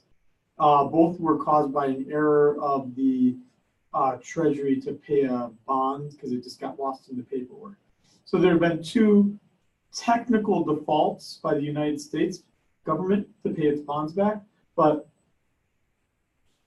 that's technically speaking. No, the U.S. government has always honored its debts in practice, which means that if U.S. government debt is then riskless, that then means that the best way to know what the interest rate is in the economy would be the Treasury bill rates. Treasury bill rates for the 1 year or 3 year. So what is the T-bill rate, the cost to lend money to the government for 1 year or 3 years? Well, let's look at what it is, just so we can all see. So the best way to look at this kind of thing is actually from the Wall Street Journal's website. You can see the rates generally every day.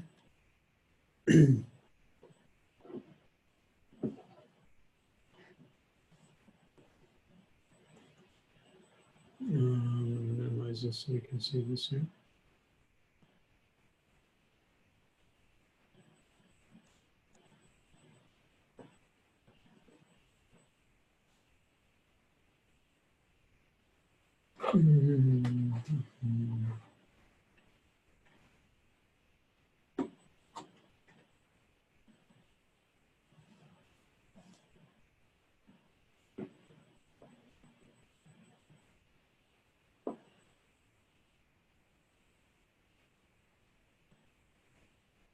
Here we go.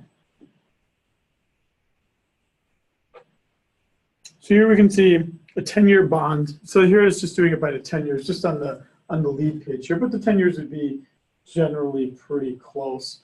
And you can see here that unlike Germany and Japan, we've raised our interest rates in an attempt to control inflation, but that Germany and Japan are still expanding their money supply quite strongly. And as a result of that, we can see that going back to Sung's question, that the core interest rate in the economy, the best way to track it in this case would be with the 10-year bonds, and that the overall rate is 3%, which would mean that now this is only true, that if Sung were to take out his mortgage today, that differential of the I guess 1.3%, 1.4%, was their expectation of the average inflation rate for the next 30 years. Whether that's actually going to be true or not, I guess we'll see 30 years from now. But we would expect then that if this is a 3% difference, if Germany and Japan had the equivalent of Fannie Mae and Freddie Mac, which they don't, then we would expect the interest rate to be 3% less, which would mean then that you can get a mortgage in Japan and Germany for 1%, which is not true, but theoretically would have to be what we expect. To go back to Sung's other question, though, about savings bonds, unfortunately, well, I guess let me go back to the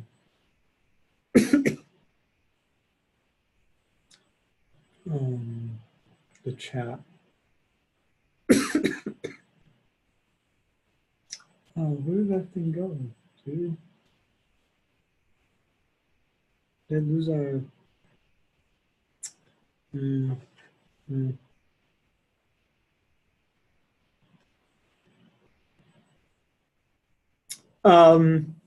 Sung, do you have savings bonds right now?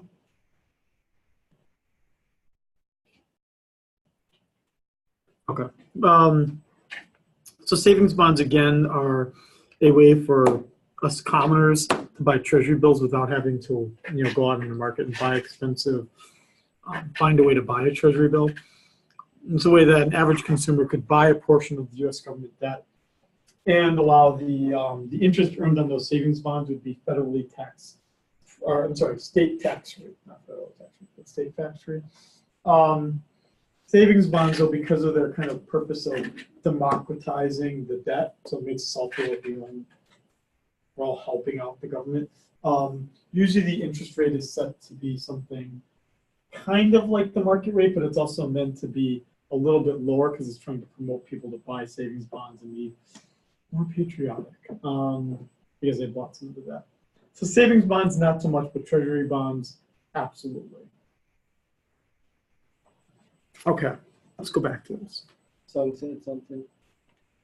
Are you thinking about it or am I thinking about it? Which one are you asking?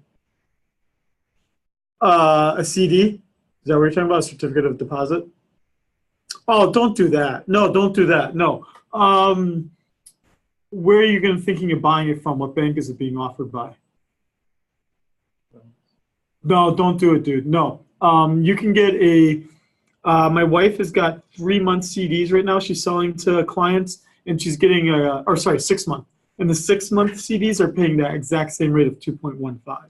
So don't go with that. Like if you really want to do it, you can ask my wife's number, and you can So she can buy them from the banks anywhere in the country, and all you would have to do is open up an account, and she does. It's like the commission is like $1 or something like that. It's really cheap.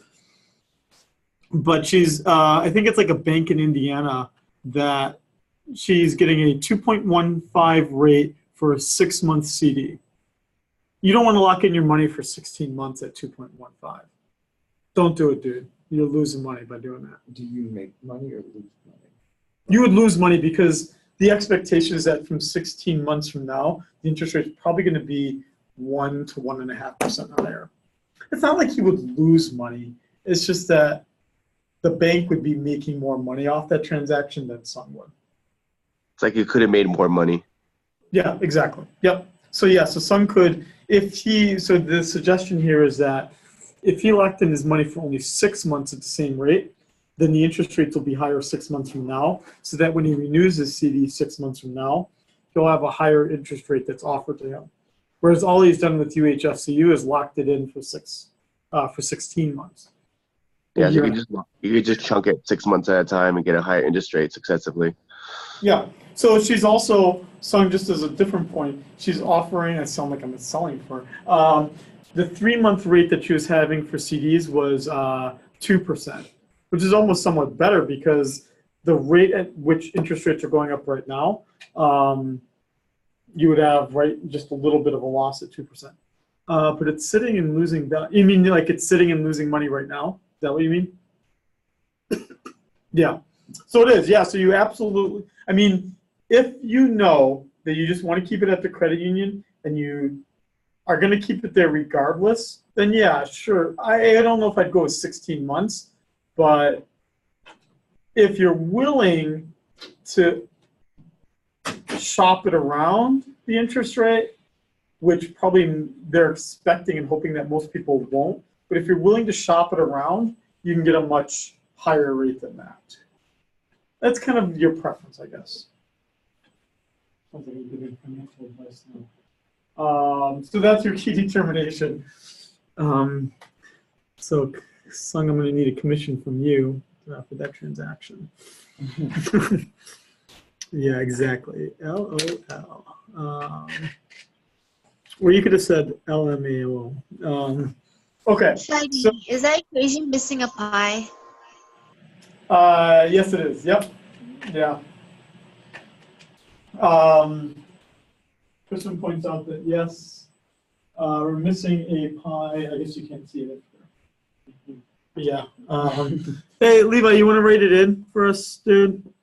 Right there.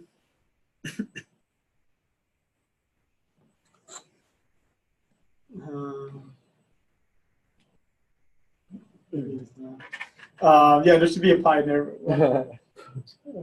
Yeah, because it's like the devil symbol. But yeah, so it's the expected inflation rate. So it'd be my real interest rate plus the expected inflation rate. So my liquidity is a function of my real interest rate plus my expected inflation rates on my nominal interest rate and my total size of the economy. There we go. That's right. Look at that. Huh. Just think of all your tuition dollars that work there. But the important thing here is the E part of it, right? Maybe I just gave some bad advice, maybe. Maybe the credit union is smarter than me, maybe. And they know something I don't know. I don't think that's true. But notice what I said there. I don't think that's true. Maybe the bank is smarter than me, but I think they're just trying to keep Sung's money. And my bet would be, given how banks behave, it's probably more likely than me being wrong. So it could be that they're being fair and giving him a fair rate, or they're underpricing it because they don't think he's going to take his money anywhere else, which is totally fine. Because if you just like, I want a convenient bank next door, a local bank that I can just go to, and that's fine. Because then if Sung's keeping his money there anyway, then he's making more money by moving it to a CD than having it sitting in checking. But they're banking on the fact that he's not going to shop it around, which again, you might not want to. Okay, so. Hey, that's good. It kept it right there. That's perfect. Yeah, so I don't have anything more to say about this. This just repeats everything I've all said.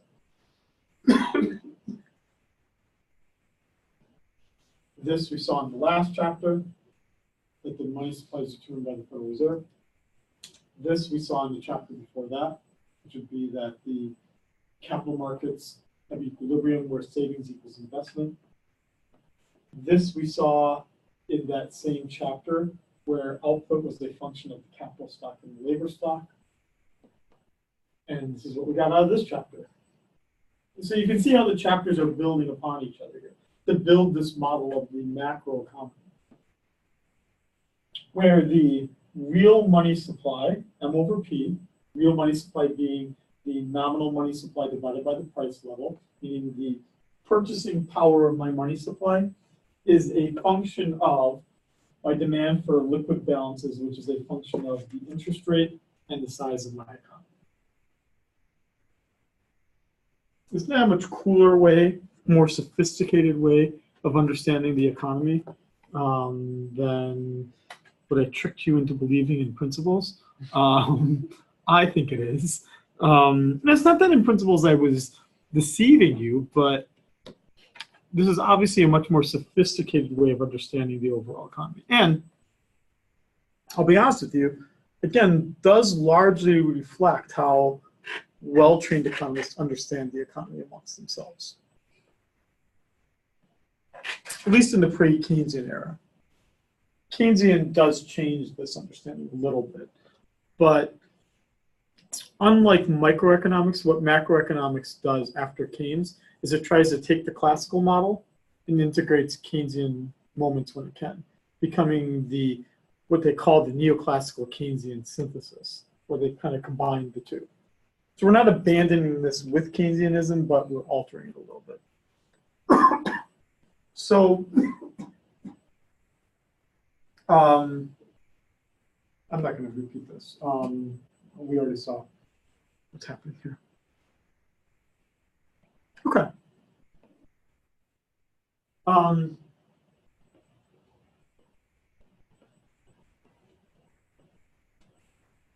Our expectations about inflation are pretty well informed in the United States. And the reason why they're pretty well informed in the United States is because the Federal Reserve has now a reputation that it has developed over the past 40 years that it is going to care a lot about what the inflation rate is. And so my expectations, University of Hawaii Federal Credit Union's expectations, all of the participants in this market expect that the Fed will do everything it can to control inflation. Now, The only difference is that the United States is unique that the promise to keep inflation low is not mandated. So in Canada, they have an interest rate or an inflation rate target mandate that they will never allow inflation to be greater than 2%. And they will do everything to keep it at 2%. Same with the European Central Bank, the ECB, also has an inflation rate target. The United States does not have one. We just have to trust that it will do the right thing. But again, worldwide, probably the country that cares the most about inflation is Germany. And Germany is largely running the European Central Bank. The challenge that the European Central Bank has right now, though, is that you have some countries that don't care as much about inflation rates, like in Italy, like a Greece, like a Turkey. That, less so Turkey, because Turkey's kind of on the fringe of the EU, not really part of the ECB. Let's just stick with Greece and Italy and Spain. Greece, Italy, and Spain had high inflation rates before they joined the ECB, the European Central Bank. And the challenge of the European Central Bank is to combine, I think it's 12 countries, 12 different countries, all together and have the same monetary policy and believe the same thing about inflation, which is really tough to do. Which is really tough to do. But the reason why you want to do that all is because you want people to have expectations. Because the only reason why Sung bought a house was because not only does he have a contract that says the interest rate's not going to rise above what is stated in the contract, but a lender could take on the risk to offer that to him. And the only reason why either party could do that is because they had a pretty good expectation about what inflation would be over the next 30 years. You would not find a 30-year mortgage product in Syria. You would not find a 30-year mortgage product even in a country like Mongolia, because the credit markets can't support that, because there's no reasonable expectations about future inflation. So if debt contracts are smaller and shorter, that hurts your capital stock, which in turn hurts your economy. So that's why controlling inflation is so important, because it's the only reason why anyone will engage in investment in building the capital stock, or even, quite frankly, having kids. Because, right, I mean, yeah, I keep having kids, but I'd stop having kids if all of a sudden I thought that, you know, let's say I have a daughter the next time and I had to buy her a wedding. I'm like, fuck, it costs so much more now, right? I mean, if I can't make reasonable expectations about those kinds of things, why should I keep having kids? Yeah, so son, I can see that you're on there and you're a father of daughters, so you better start saving for weddings. You've got to worry about that. See if he says anything. Maybe he's gone. He's poor. He's so poor because he's telling his daughters to. Don't forget the insurance. Yeah. Ah, that's right. The insurance policy you bought them. That's right. Yeah. Oh, dude, they're gonna need that whole thing to pay for their wedding. Okay. Yeah, because it's gonna be a big Korean wedding with lots of drinking. I'm expecting, right? You need lots of money for that. Okay, so with this set. Wow. Yeah. Yeah, I imagine so. Yeah, 50. Yeah. How much did I spend on mine? I think I spent like 12,000 on mine. 12,000, but that was on the mainland. So mainland weddings are cheaper because you got more venues and you're not competing against rich tourists. Yeah, 10 years from now, exactly. Yeah, so I don't know. Son, tell your daughters to save up. I don't know. tell you. Okay, so what do I want to do here? Yeah, spoken like a married man. Exactly. Why don't you just do? I think what he means is not marriage, but maybe he's meaning weddings are overrated. Probably not the institution of marriage. What is a bad day at the in the household? Exactly. So he doesn't mean that marriage itself. He just means weddings are overrated. 50,000. Yeah, 50,000 for. Yeah. Is that the Cola Ballroom one or no? Is that the ballroom song? Oh my Yeah. god. Yeah. That's more than my loans would be. That's at the resort, right? At the Kahala Resort. Is that the one we're talking about? Yikes. Yeah. Yeah, I don't know. I think at that point I would make one of you a priest and then you could just do it in this classroom. I know a guy. Bar is separate. Yeah, so I would just tell my friends to bring a flask. What is Sung saying? What? What is Sung saying? Oh, he's saying that a wedding in Kahala costs $50,000 at a minimum right now. And that's at the Kahala Resort, that one that's right next to the country club. No way. Yeah, and that's not including drinks. At the big ballroom at the Kahala Resort, $50,000 for a wedding. Good if you account for everyone's gifts, but that's Yeah, but you're hoping that you have yeah. good enough people then that will. I mean, yeah, it were my wedding. I spent about 12. I brought in about 12, so I about Kind broke of broke even. even. But that's hard to predict. Like, Yeah. what if you have cheapskate friends? I mean, you know. That too. Yeah, but it does include the honeymoon suite. But I think that's only if it's big enough. Now, again, maybe with, I don't know. I mean, my friends are. Yeah, exactly. Do you have cheap friends or good friends? In my case, we had 80 people, 12,000 buffet style, free good drinks, open bar for 4 hours. But we decorated ourselves. Oh, I hated making centerpiece. Oh, I hated it. There's a store on the mainland called Michael's, which is kind of like Yep. I know Ben you're talking about. Franklin or Michael. I Yikes. I hate it. I mean, I don't have the hands for making or the patience for making invitations. Yeah, I should have just made it my way. Yeah. She's a cricket for the invitation. Yeah, exactly. Oh God, those crickets. Yeah, crickets are these like cutting things for arts and crafts people. We finally got one. Yeah, okay. I want to make sure. Okay. Actually, let me go back here.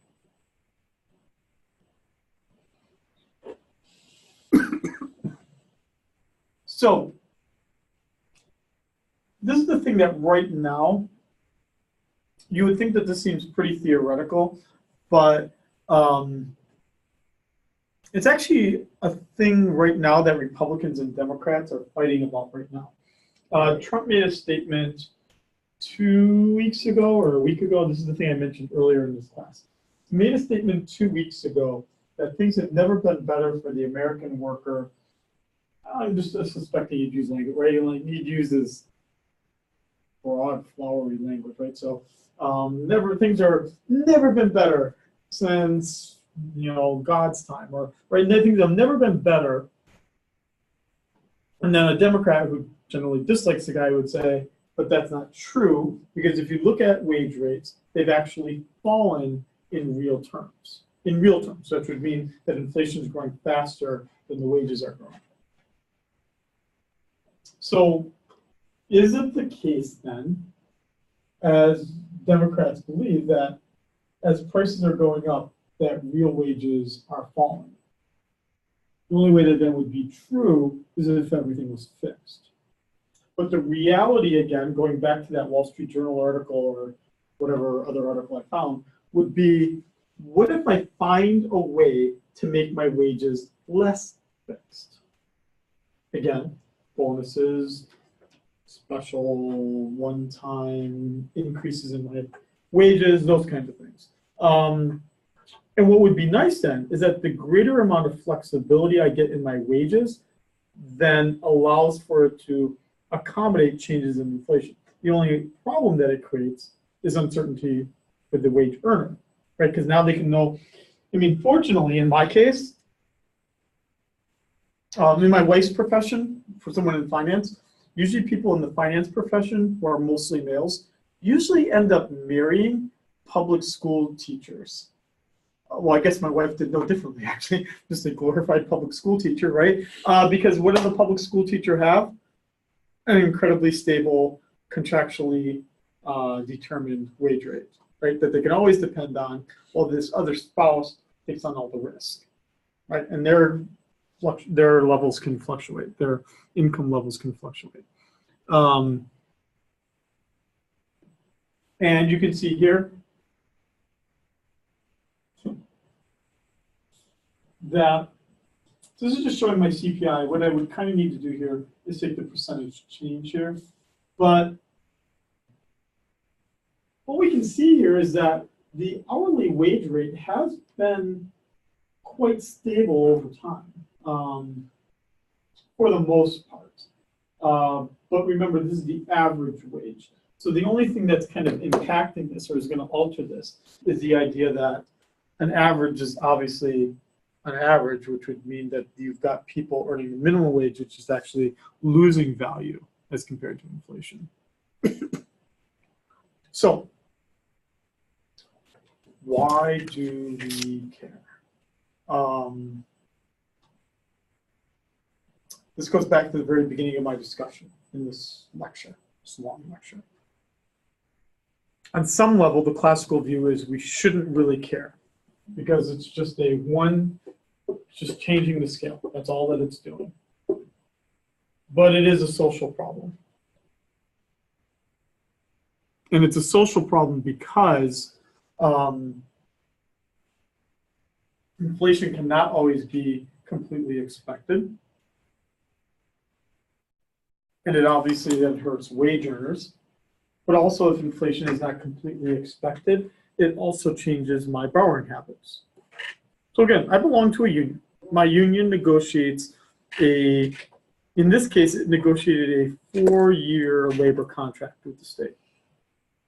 And in doing that, they chose only to predict inflation for the next 2 years. And it said that we'll keep the contract the same, except 2 years from now, we'll have a quick meeting, look at what the inflation rate is basically, and then give you something more. Right? So, I mean, essentially what they said is that we know that we want you to still teach the same number of classes, have all the same work rules 4 years from now than what we're signing today. We just don't know what the inflation rate's going to be 4 years from now. We think we know what it'll be up to 2 years from now. We just have no idea what it's going to be 4 years from now. So, I mean, the state doesn't want to get her paying me an unexpectedly higher wage in real terms, right? And then EJ gets really pissed. I, on the other hand, as an employee, don't want to get shortchanged 4 years from now. So in both the union's best interest and the governor's best interest to just say, let's just take a 2-year chunk, because the expectations are pretty high for the next 2 years. I could make you the prediction right now that if everything stays the same, now that's a very big, probably not possible assumption, but if everything stayed the same, I would predict to you that 2 years from now, someone will quote me on this, because I'll be the next time this class is taught is 2 years from now, the interest rate, which is in some sense a reflection of the inflation rate, that the interest rate will be approximately 5.25%, approximately. We'll see if I'm right or not. But again, I would backwards impute the fact that probably the inflation rate will be anywhere from 2.5% to 3%. I may be right, I may be wrong. I guess we'll figure it out 2 years from now. So even if, though inflation is completely expected, there are other reasons why inflation sucks.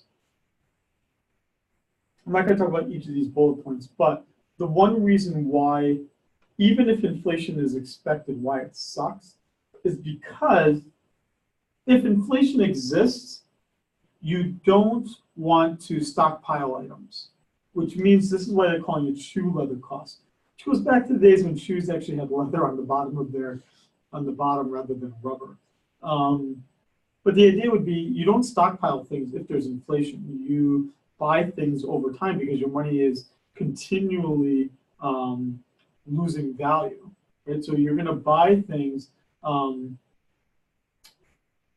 as things go on. But what that means is that if you're doing it that way, if you're still spending the same amount of money, you're just making more frequent trips, which means you're wearing out your shoes. It might make us look good that we're doing many more transactions, but each of those transactions are worth less. So it's kind of a hassle. This, I guess you call this the hassle effect, or the Hasselhoff.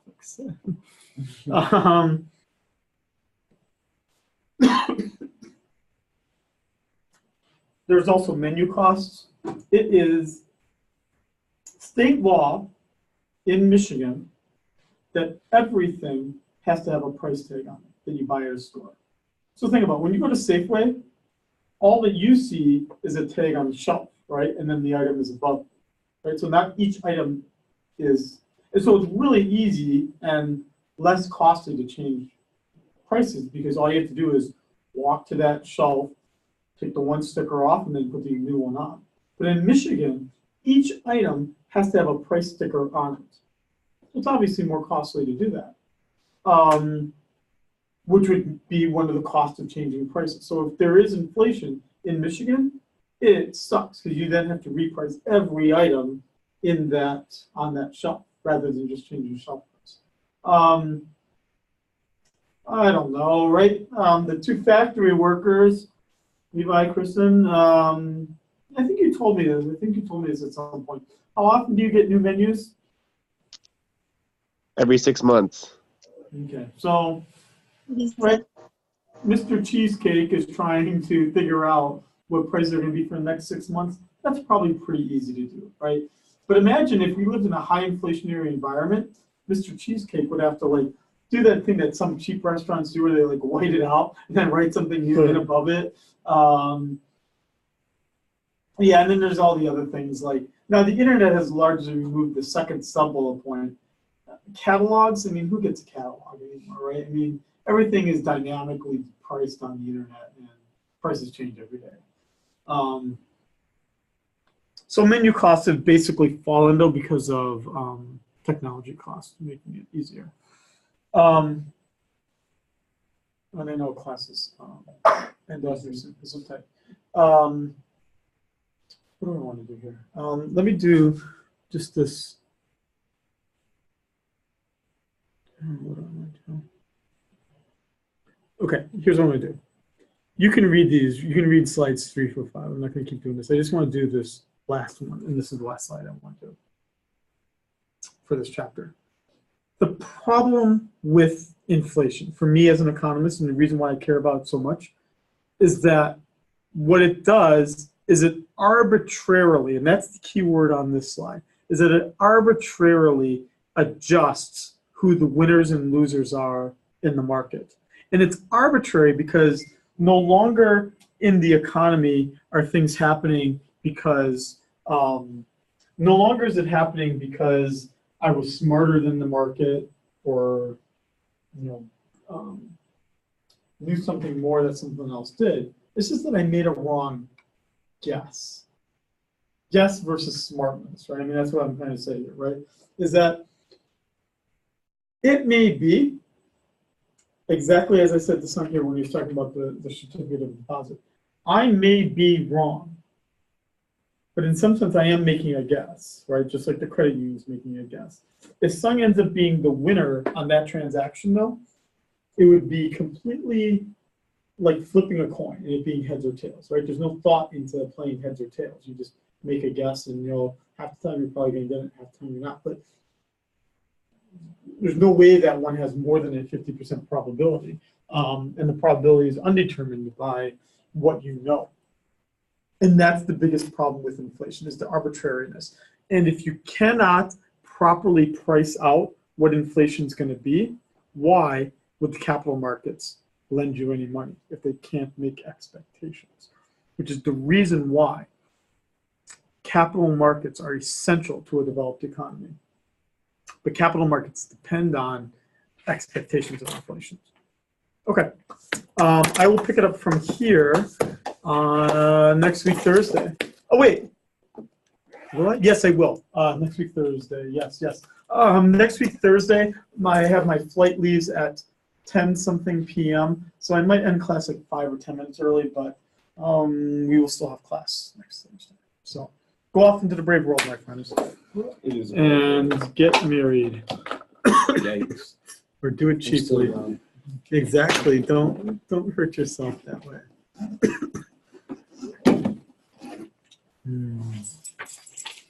All right, bye, Friday. See ya. Yeah, can you imagine that? $10,000.